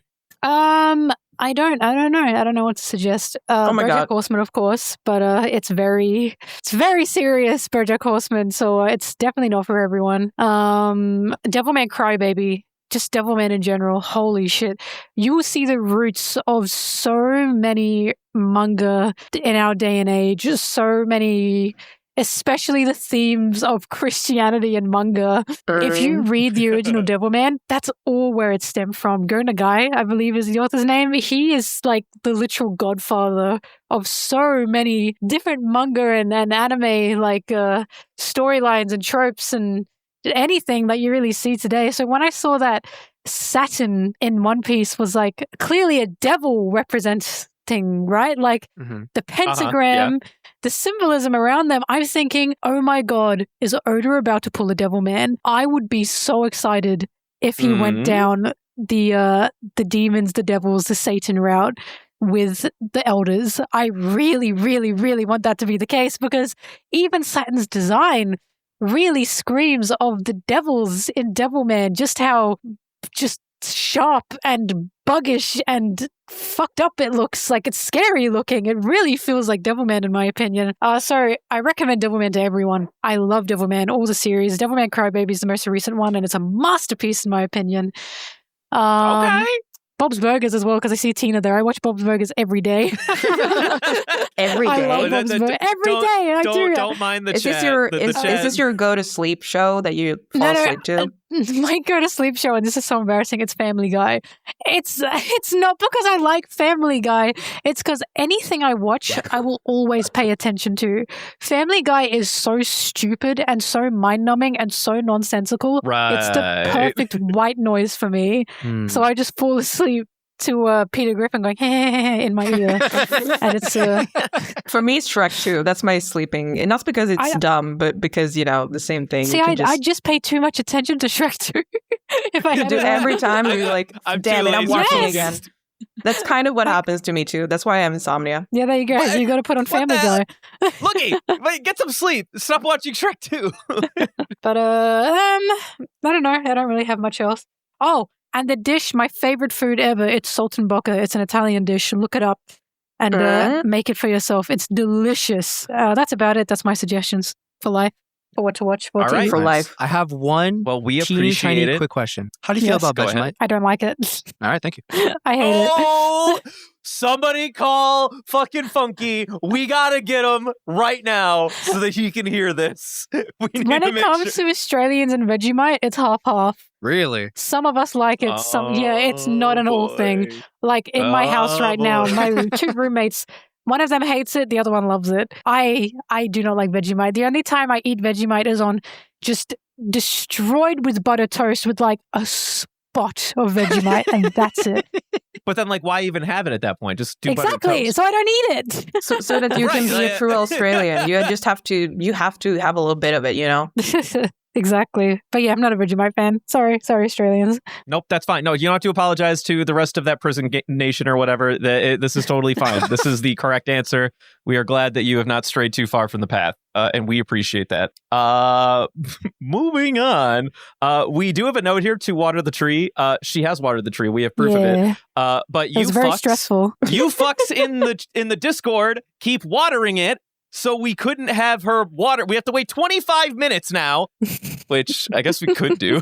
I don't think we should. That sounds like a lot, I'm going to be honest. I'm having a lot of fun, but I feel like we've been going on for many hours now. I don't know how long. Yeah, nearly 3. I don't understand how time passes right now, but it's 4 a.m. for me. Time do be crazy like that. And we should probably be careful to poor Lookie at her time. No, it's not me. I'm just thinking about, all of us, just our sanity. All right. Well, we do have a designated section. We don't know how long this is going to last. We are doing listener questions from the chat. And for the sake of... Okay, so I don't know if... Did everyone in the chat even know this was going to happen? We've lost a few people since we started the recording, probably because they didn't think it was going to be 2.5 hour long recording. Well, joke's on you, fuckers. I put a question mark there. I didn't know we would get this questions. Far. Oh, is this a question mark? Oh, are we not doing this? I mean, we could. There's a question mark there. I guess we don't have to do it. Oh, damn. Should I take this away from the team after I just promised them? Does anyone have any burning questions before we nix it? How about we ask if Mel even wants to answer these questions? Been 3 hours. I'm sure she wants to eat lunch. If anyone has questions, I'm happy to. I'm giving this chat 3 seconds to say I have a question at least, even if they don't even post a question. What is Mel's favorite vegetable? Potato. Potato. Easy question. Next. Easy question. Beautiful. Zosan or Lusan? Oh, don't do that to me. We need to draw a line in the sand. I mean, me personally, I'm more of a Lusan kind of guy, but that's just me. Can I be so for real? I physically cannot see those 3 characters without each other, which is why that's really hard for me to answer. So you're a Zo-Lusan. A Lu-Zosan. It can be called anything, but it's just hard because you can have Zosan together because of course they're the wings. I really like them together but both a platonic and a romantic in any kind of sense. But you just know that they're going to be thinking about Luffy all the time because that's why they're the wings. And then you look at Luffy and Sanjoo, but then it feels but something's missing. It feels like they're missing a piece. Then you look at Zoro and Luffy, and it's these two would be well, where's my sake? Where's my food? They'd be talking about Sanjoo all the damn time. So it's it's hard to put them together in their own circles because it's they just feel like they miss a piece without all 3 of them there. So that's a really hard question to answer. It depends what I'm in the mood for. It's like beer or wine, champagne or wine. Do I feel like Zosan today? Do I feel like Lusan today? Hold on, hard. Better question. You said beer or wine first. Which one's the beer and which one's the wine? All right, this is what I want to know. Beer is 100% Zosan. It's cheap. It's quick. It's just you down it, you're done. Wine, Lusan is the wine. You just savor it. You take some time. You go, oh, this is exquisite. You know, it takes its time to be able to settle in you. Definitely Lusan is the wine. Oh my God, I love it. That's a fantastic answer. I don't know what I expected, but that was more than what I've ever asked. Zosan to me is like a cheap, quick, but intimate, like, you know, experience. You know what I mean? Like, you feel so much through it, but it's messy. Like, that's exactly what Zosan is to me. It's savory. No, I was going to say rancid. It's not rancid. Sorry. I don't know where that Zosan is what you shoot back like 5 times over and then you're fucked and you blackout drunk and then you wake up and go, oh my God, what happened last night? Okay, here's another. I don't know if this will be quick, but okay, so I have a notorious list of episodes because I love rewatching this series. I have a list of episodes that number about 23-ish now, I think, is the last time I counted them, that I will rewatch when I'm in sad boy Brendan hours, which just amounts to me being drunk in my own home, and I want to just feel sad for a minute. Do you have any sad person hours episodes that you like to rewatch, or do you just like, you know, you don't really have like episodes you cherry pick, you just rewatch series when you fucking damn well please? Sad person hour episode would 100% be, oh God, I feel like I'm tearing up just thinking about it. Numi's Arlong Park episodes, of course, where she yells Arlong's name and stabs herself in the arm. God, you just feel I really feel a strong connection to Numi, not because of course I've been through what she's been through, because I'm the little sister in my family. And a lot of the time, the older sibling is given this role of, well, they're the protector. They're the one that must do everything. And Nojiko does that, but she does that for Numi, you know, because Numi is her little sister and Numi needs that support. But what I feel like is not talked about in terms of younger sisters, younger siblings, is younger siblings also do as much as they can to want to help and support the family. It's not the same for everyone, but a younger sibling feels like, in my own experience, feels like we need to grow up faster. We need to become independent faster because we're watching our older sibling hitting those milestones. We're watching our parents be proud of our older sibling hitting these different milestones. Again, it is different for everyone. I'm not saying this is the same sibling experience, but Numi putting so much of the village on her shoulders, feeling guilty for saying like, oh, I get given hand-me-downs, feeling like guilty for Bellamere can provide for her sister, but not for her because she's the second one. Like, that felt very real to me. You sometimes really feel that guilt as a younger sibling, as would it just be easier if, you know, I weren't around sometimes. I'm not depressed in that sense or anything, but that is just sometimes a feeling you get as the second in the family, or the second child, I suppose. So Numi, when she goes through this experience of she did everything she can, she didn't want the help. She doesn't want to rely on people because she feels like a burden otherwise if she does that. She doesn't want people to suffer, you know, because of her. But that doesn't happen, and she breaks down. Like, I feel like I've had those moments before where the world has just crashed down on my shoulders because I'm doing too much at once and I can't handle it. And I didn't ask for the help because I didn't think I should, because I thought, well, I need to be independent. And then, of course, that happens. So when that happens to Numi, I just feel such a connection to it. And just, oh, God, it really chokes me up because it's like, God, I really like Numi a lot. And I really like what she goes through. Relatability and good character writing. Who would have fucking thought? Exactly. And, of course, Zoro's experience with Kuina as well, only because I really, really like Zoro's story with Kuina, because I feel the point of Zoro's episode is there are things that are out of your control. No matter how strong you are, no matter what you do, things will happen. And Kuina was one of them. While it is like somewhat implied that Kuina may have committed suicide, because that's the metaphor, that was nothing Zoro could do anything about. Zoro could have been the strongest swordsman in the world at that point. Kuina was out of his control. I feel like the point of Zoro's story there was the world can be cruel. The world can take people away from you. And you see, this is where Zoro feels like he gets his harsh protection for his loved ones from, because he wants to do everything he can to have control, to be able to protect the people he loves so they don't end up like another Kuina. And it's just so sad to watch a little boy have to realize that, you know, like he was so young and he feels like he's not allowed to cry. So when he starts crying, it just feels so much like this is just how the world is sometimes. It's not fair. And that's just sometimes what it is. So just, I don't know, it hurts, you know? Like, so the Zoro episode really got to me. And of course, Sanji on the rock as well, because the Sanji's connection to food and to starving, it's so disturbing seeing a little boy, you know, on the edge of starvation on a rock like that, especially in the manga when he sees a ship, but it's raining, so he can't flag it down. That was heartbreaking. Sanji's story on the rock is just so sad. God, there's so much. Then there's Law's story in Flevance as well. Corazon as well. Sanji's second story in Whole Cake Island. Robin's story originally in O'Hara. Not the burning of O'Hara, but just her life before that happened was still so sad because she had no family. Or no family that loved her, I suppose. No friends or anything because she was seen as weird. Yeah, there's a lot. Nami's especially, though, really, really, really gets me again just because I'm the little sister of my family and I truly do feel that weight that she felt. And I understand, you know, the feelings that she went through, essentially. So, yeah, Nami, definitely her story got to me the most. That was so beautifully said. Like, I really liked how you explain that. That was really thank you. I've never heard anyone connect to Nami. Like, I've never heard anyone like actually talk about Nami in that sense for some reason. I don't know. It really I feel like a lot of people relate to characters, but yeah, Nami in particular just feels like kind of I don't hear a lot of talk like that about Nami. Yeah, well, the sibling role tends to be forgotten about. Ever since making the Ace video, it's made me think a lot more about siblings in One Piece and the sibling roles we see in One Piece, because Reiju's a huge example of that. She's a definite example of she's the older sister that has to be out of the way because the younger ones are getting all the attention. But of course, Sanji's part of those younger ones to show, but there's a pressure there. If you do not perform, you're kicked out, essentially. You're a black sheep of the family.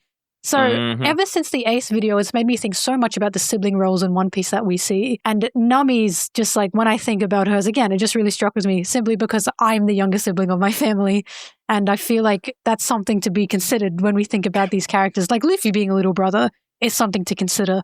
Law being originally an older brother is something to consider. All that kind of stuff. Hiyori being a younger sister as well. Again, that's why I really like Hiyori. I have a really big connection and like heart. My heart goes out to the younger sisters that I see in One Piece. Because, again, that's me. You know, I think I actually forgot Hiyori was his younger sister. Her role kind of changes to big sister, or she has to put on, like, you know, big shoes or whatnot. I guess that's I would disagree with that, only because Momo all the time, he always has to be the big brother, right? He's never allowed to be the younger one. He needs to grow up fast. That's the point of Momo, you know? Like, you are the shogun. You have to be, you know, our one in power at the moment. Hiyori being the sister that essentially has to keep things level and keep things safe and do her job quietly while the older sibling needs to grow and needs to flourish. It's exactly as I was saying. I feel a connection to that. She can't become the shogun, but she still does everything she can to essentially work behind the scenes to be able to help her older brother. And that's just a sibling thing sometimes. That's just sometimes how it is. But Hiyori loves her brother. She loved her family. So she didn't see that as anything traumatizing. She saw that as something she could at least do for her brother and for her family, being the youngest in the family. And I just really appreciate that. Very well. All right. We have 2 more questions. If you remember it, what was the moment you felt One Piece was definitely going to be a part of your life? What was the switch? Oh, the Sanji episode. the Baratier episodes, for sure. When he first showed up. So I feel like that's interesting because you kind of mentioned this earlier. I mentioned Zoro, yes. You gave like a lot of time for the series, clearly more time than other traditional shonens, but you don't feel like the switch happened until the Sanji arc. Well, Sanji's arc only happened in episode 20. That's relatively a short time. Do you feel like you gave 20 episodes to all the other shonens? I I mean, if you look at the scale of the episodes, essentially 3 episodes or 4 episodes in Naruto is not even like an episode in terms of One Piece length. Do you know what I mean? Because the length of One Piece is just catastrophic. But Zoro is what got me interested because he subverted my expectations. So Zoro existing is what made me keep watching. But what made me realize, wow, this is really something else, was the Baratier episode. Because the Baratier episodes, because you go from, of course, Sanji being just a crazy bitch to full body, which was really funny, but to him helping Jin, feeding Jin, and then you see Luffy. He'd never seen Sanji before, never seen Sanji even fight before, but he says, I found my cook, just because he's seen Sanji feed someone who is more labeled a nasty criminal.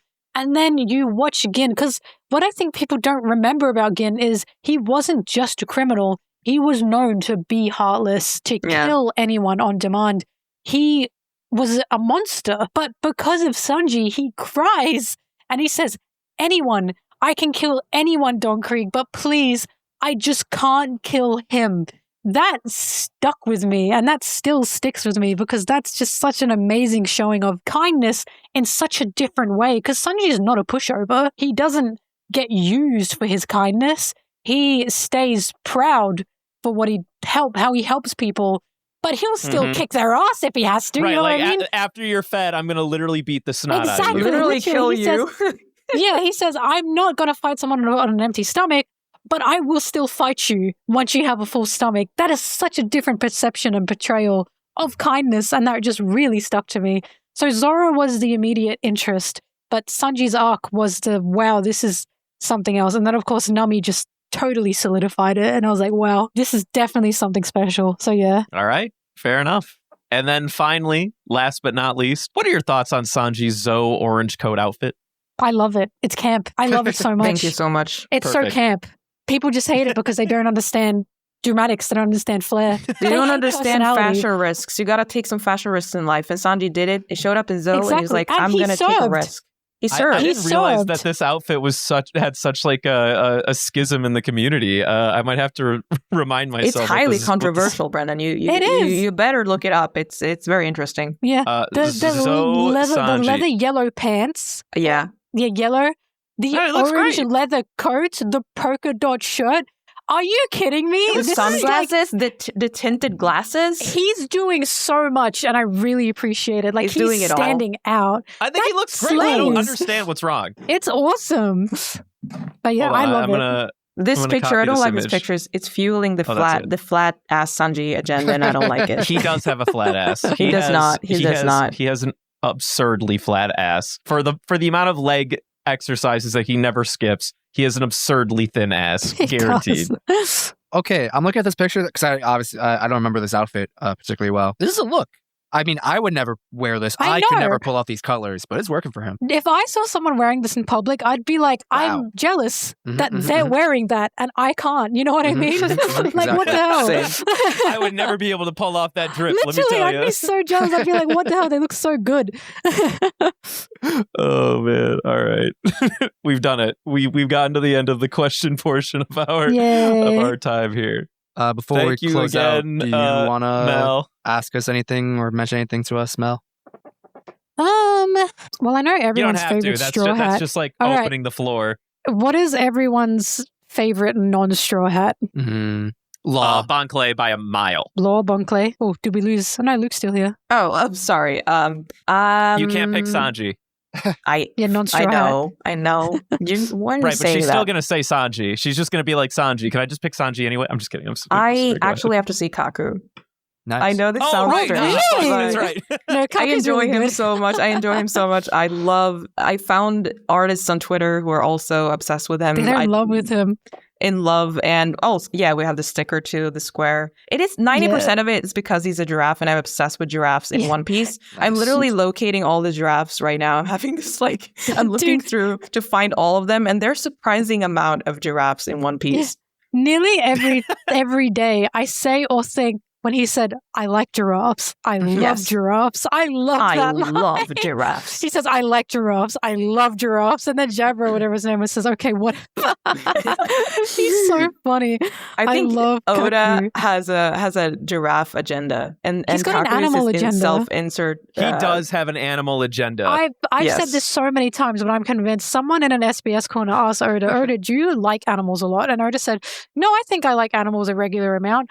I think he thinks that. And I think he likes animals so much that he thinks, oh, this is how everyone feels about animals. Yeah. They're everywhere. And I'm like, Oda, respectfully. I have a normal appreciation for animals. I think you like animals so much that you don't understand this is not normal. Not everyone likes animals to the extent you like animals. Not everyone has that life-size giraffe in their fucking house. Yeah, literally. Like, the giraffe agenda has never been stronger. This makes me want to write an SBS to him and ask if he's ever watched Heaven Design Team, which is an anime about like angels making animals for God. I gotta know what his opinions on that are. Surely he's like the biggest fan. But is there anything else? You don't have to say anything. It's okay for... No. Oh, actually, while I'm here as well, because I love asking these questions, favorite arc for everyone. Okay, I'll go first. Yeah. Wano. I think it's Wano. I think it's probably recency bias talking because I'm definitely somewhere between Dressrosa and Wano. For me, Wano is it's two things. One, it's really pretty. I love the art style of Wano. Everything is so bright and vibrant. And there's so much color. It is so beautiful to look at. And I guess, like, besides, like, Zoro fighting King, wow, beautiful man. I wish I could be that hot. Zoro gets his moments. I love Zoro. Lots of cool characters. The other thing that I did not expect to love as much as I do is the Odin flashback with Roger and Whitebeard and stuff like that. Yeah, for sure. Oh my God, yes. Watching Gold Roger be an actual character for the first time is the most fun I've ever had with the show. It is fun. Roger and Rayleigh are two of my favorite characters ever since then. I've always loved Rayleigh, but Roger, goddamn, I'm obsessed with him. I really like Roger now. Luca, do you want to go? I think actually, can I take two? Can I pick Water 7 and Long Ring Longland as like one thing?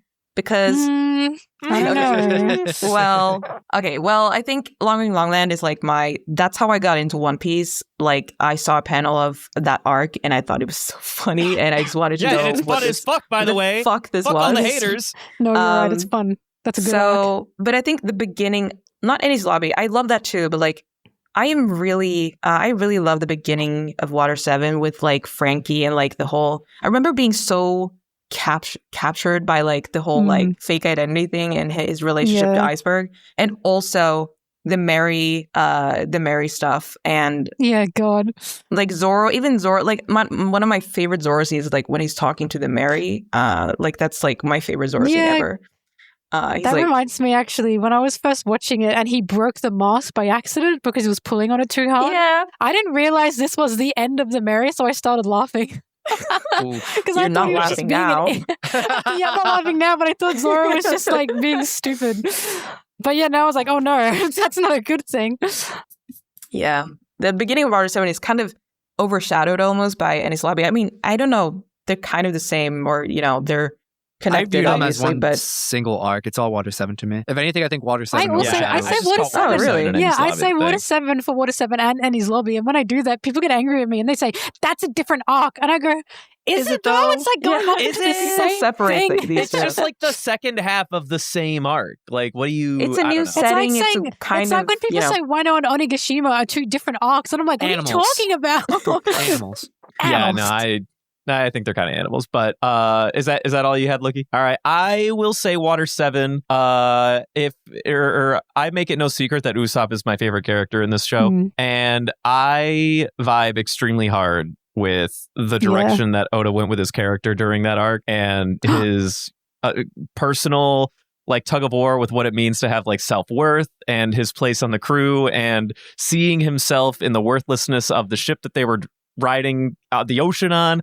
All of it just made sense, and it came all together really, really well, all culminating into the battle between Luffy and Usopp, which obviously broke my heart back in the day when I was watching it for the first time, and everything that happened with Robin. all these like Straw Hat retrieval arcs tend to have a really like high place in my heart. Weird. Funny enough. They're very good. Yeah. Also, Whole cake is easily my second. Do I water the tree? Yes. If no one's stolen the opportunity from you, please do. Water before these animals do it. I did it. Oh, it's apples. Oh There's my so God, many, we did there's it. so many of them. We got another water. Fuck you guys. Fuck you idiots. Guys, catch the apples. Or were they telling us to water it? Every time there's apples, I feel like this gift. You called them animals and they waited for us. Yeah, you guys, right. you let Sanjoo go unwatered for 3 minutes? What is wrong with you? I'm just kidding. Okay, I have one last question and I'm very interested about this. Go ahead. I feel like I know, maybe I know Lukey's answer, but I don't think I do. What character in One Piece are you carnally attracted to? Like your number one. Okay. Not your favorite, but you are attracted to. Is this a question for everybody? For everyone. Attracted I'll go to? first. No, I mean... For me, it's Roger. Who's next? Okay. Yep.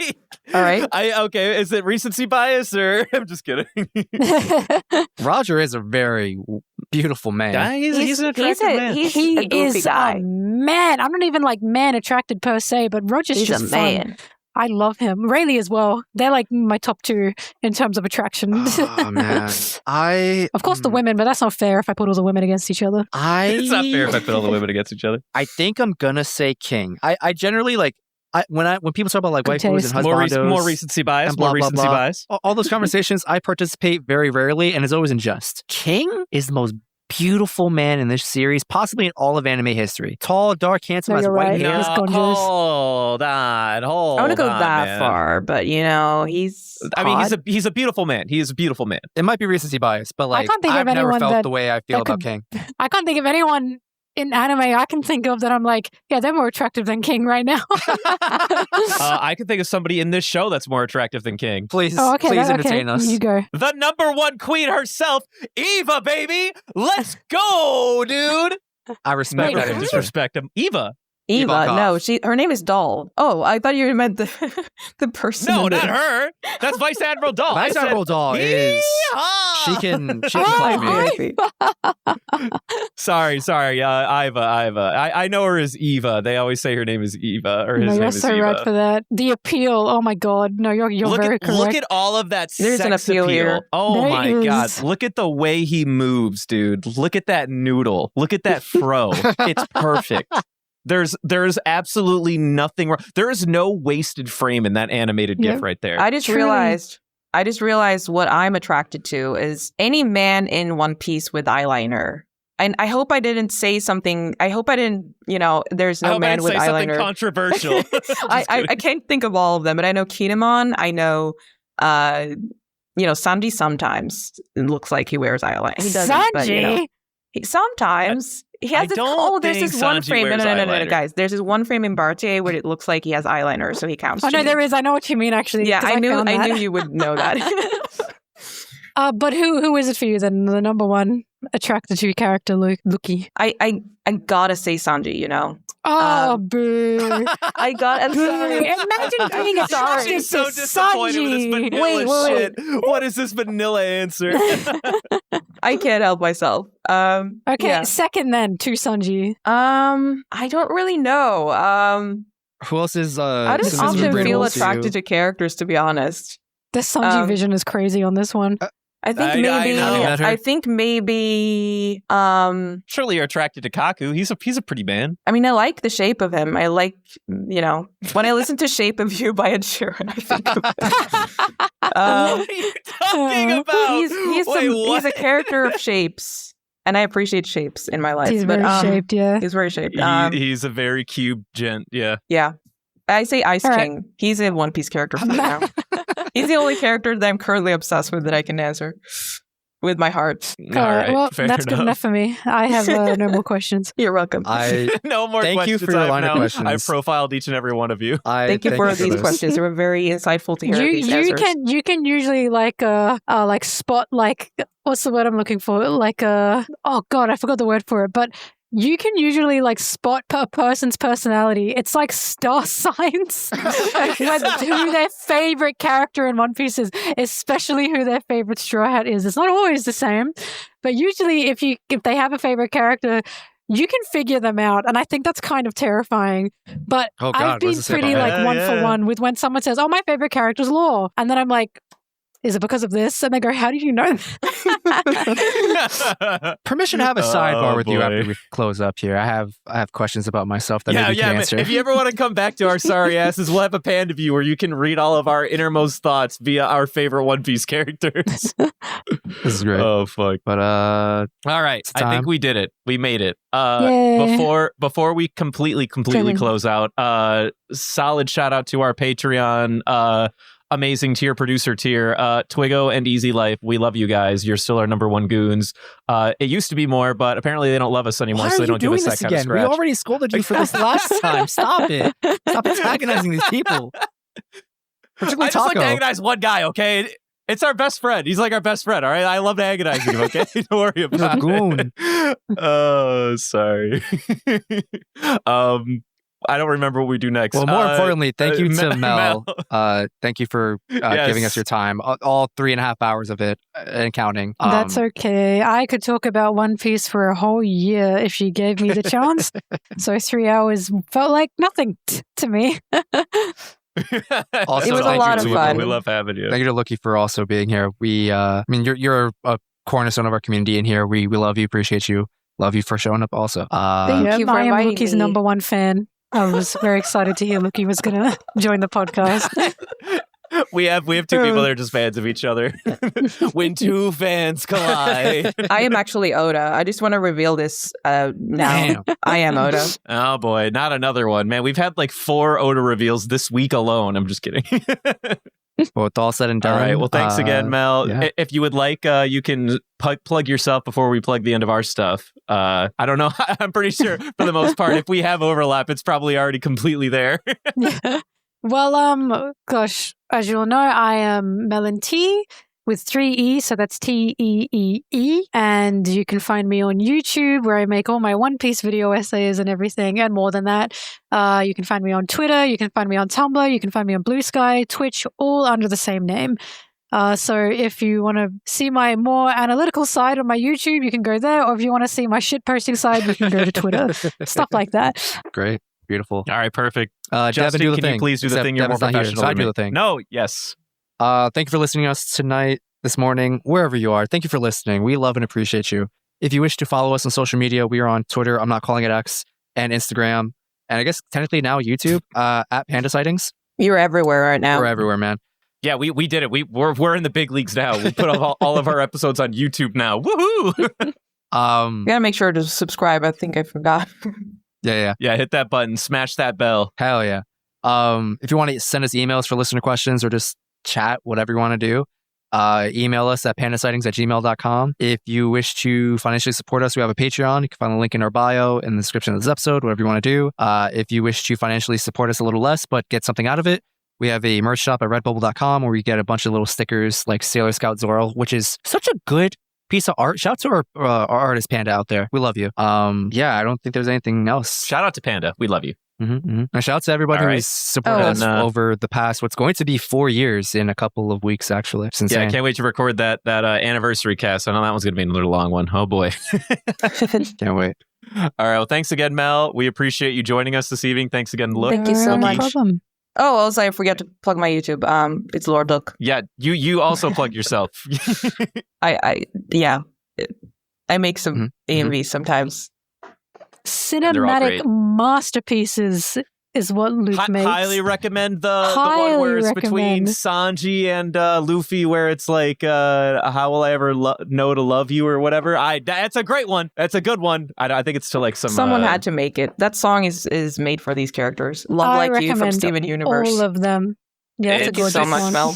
I recommend all your videos. Incarnate. Every time you upload something new, I go, yay, yippee, and then I go and watch it. Me, also no server. Whenever you post something, I'm like, new Melonteee video is out. Go. Also, I unironically watched her Sweet Escape video enough times to where I finally saw the counter tick up to 1,000 one time. I don't know how many times I've actually watched it, but I let that shit rerun over and over again until I saw it had 1,000 views. That shit was criminally too low. I know. Gwen Stefani foreshadowed Whole Cake Island all this time. That's all. I'm just saying. It fit too perfectly. It does. Thank you. Thank you. This was so much fun, everyone. Yes, it was very, very nice, very comfortable. Thank you for that. That means the world to us, actually. All right. Thank you. Now, if you'll excuse me, I'm going to go back to my super mega hyper summer camp. And I'm going to go get Justin, you said you were vaccine for chlamydia. I hope we have those. I don't think we have those yet, I don't know if we do, but good luck. Shit. Well, at least the koalas are cute. All right, catch you guys later. Bye now. Bye. Bye-bye.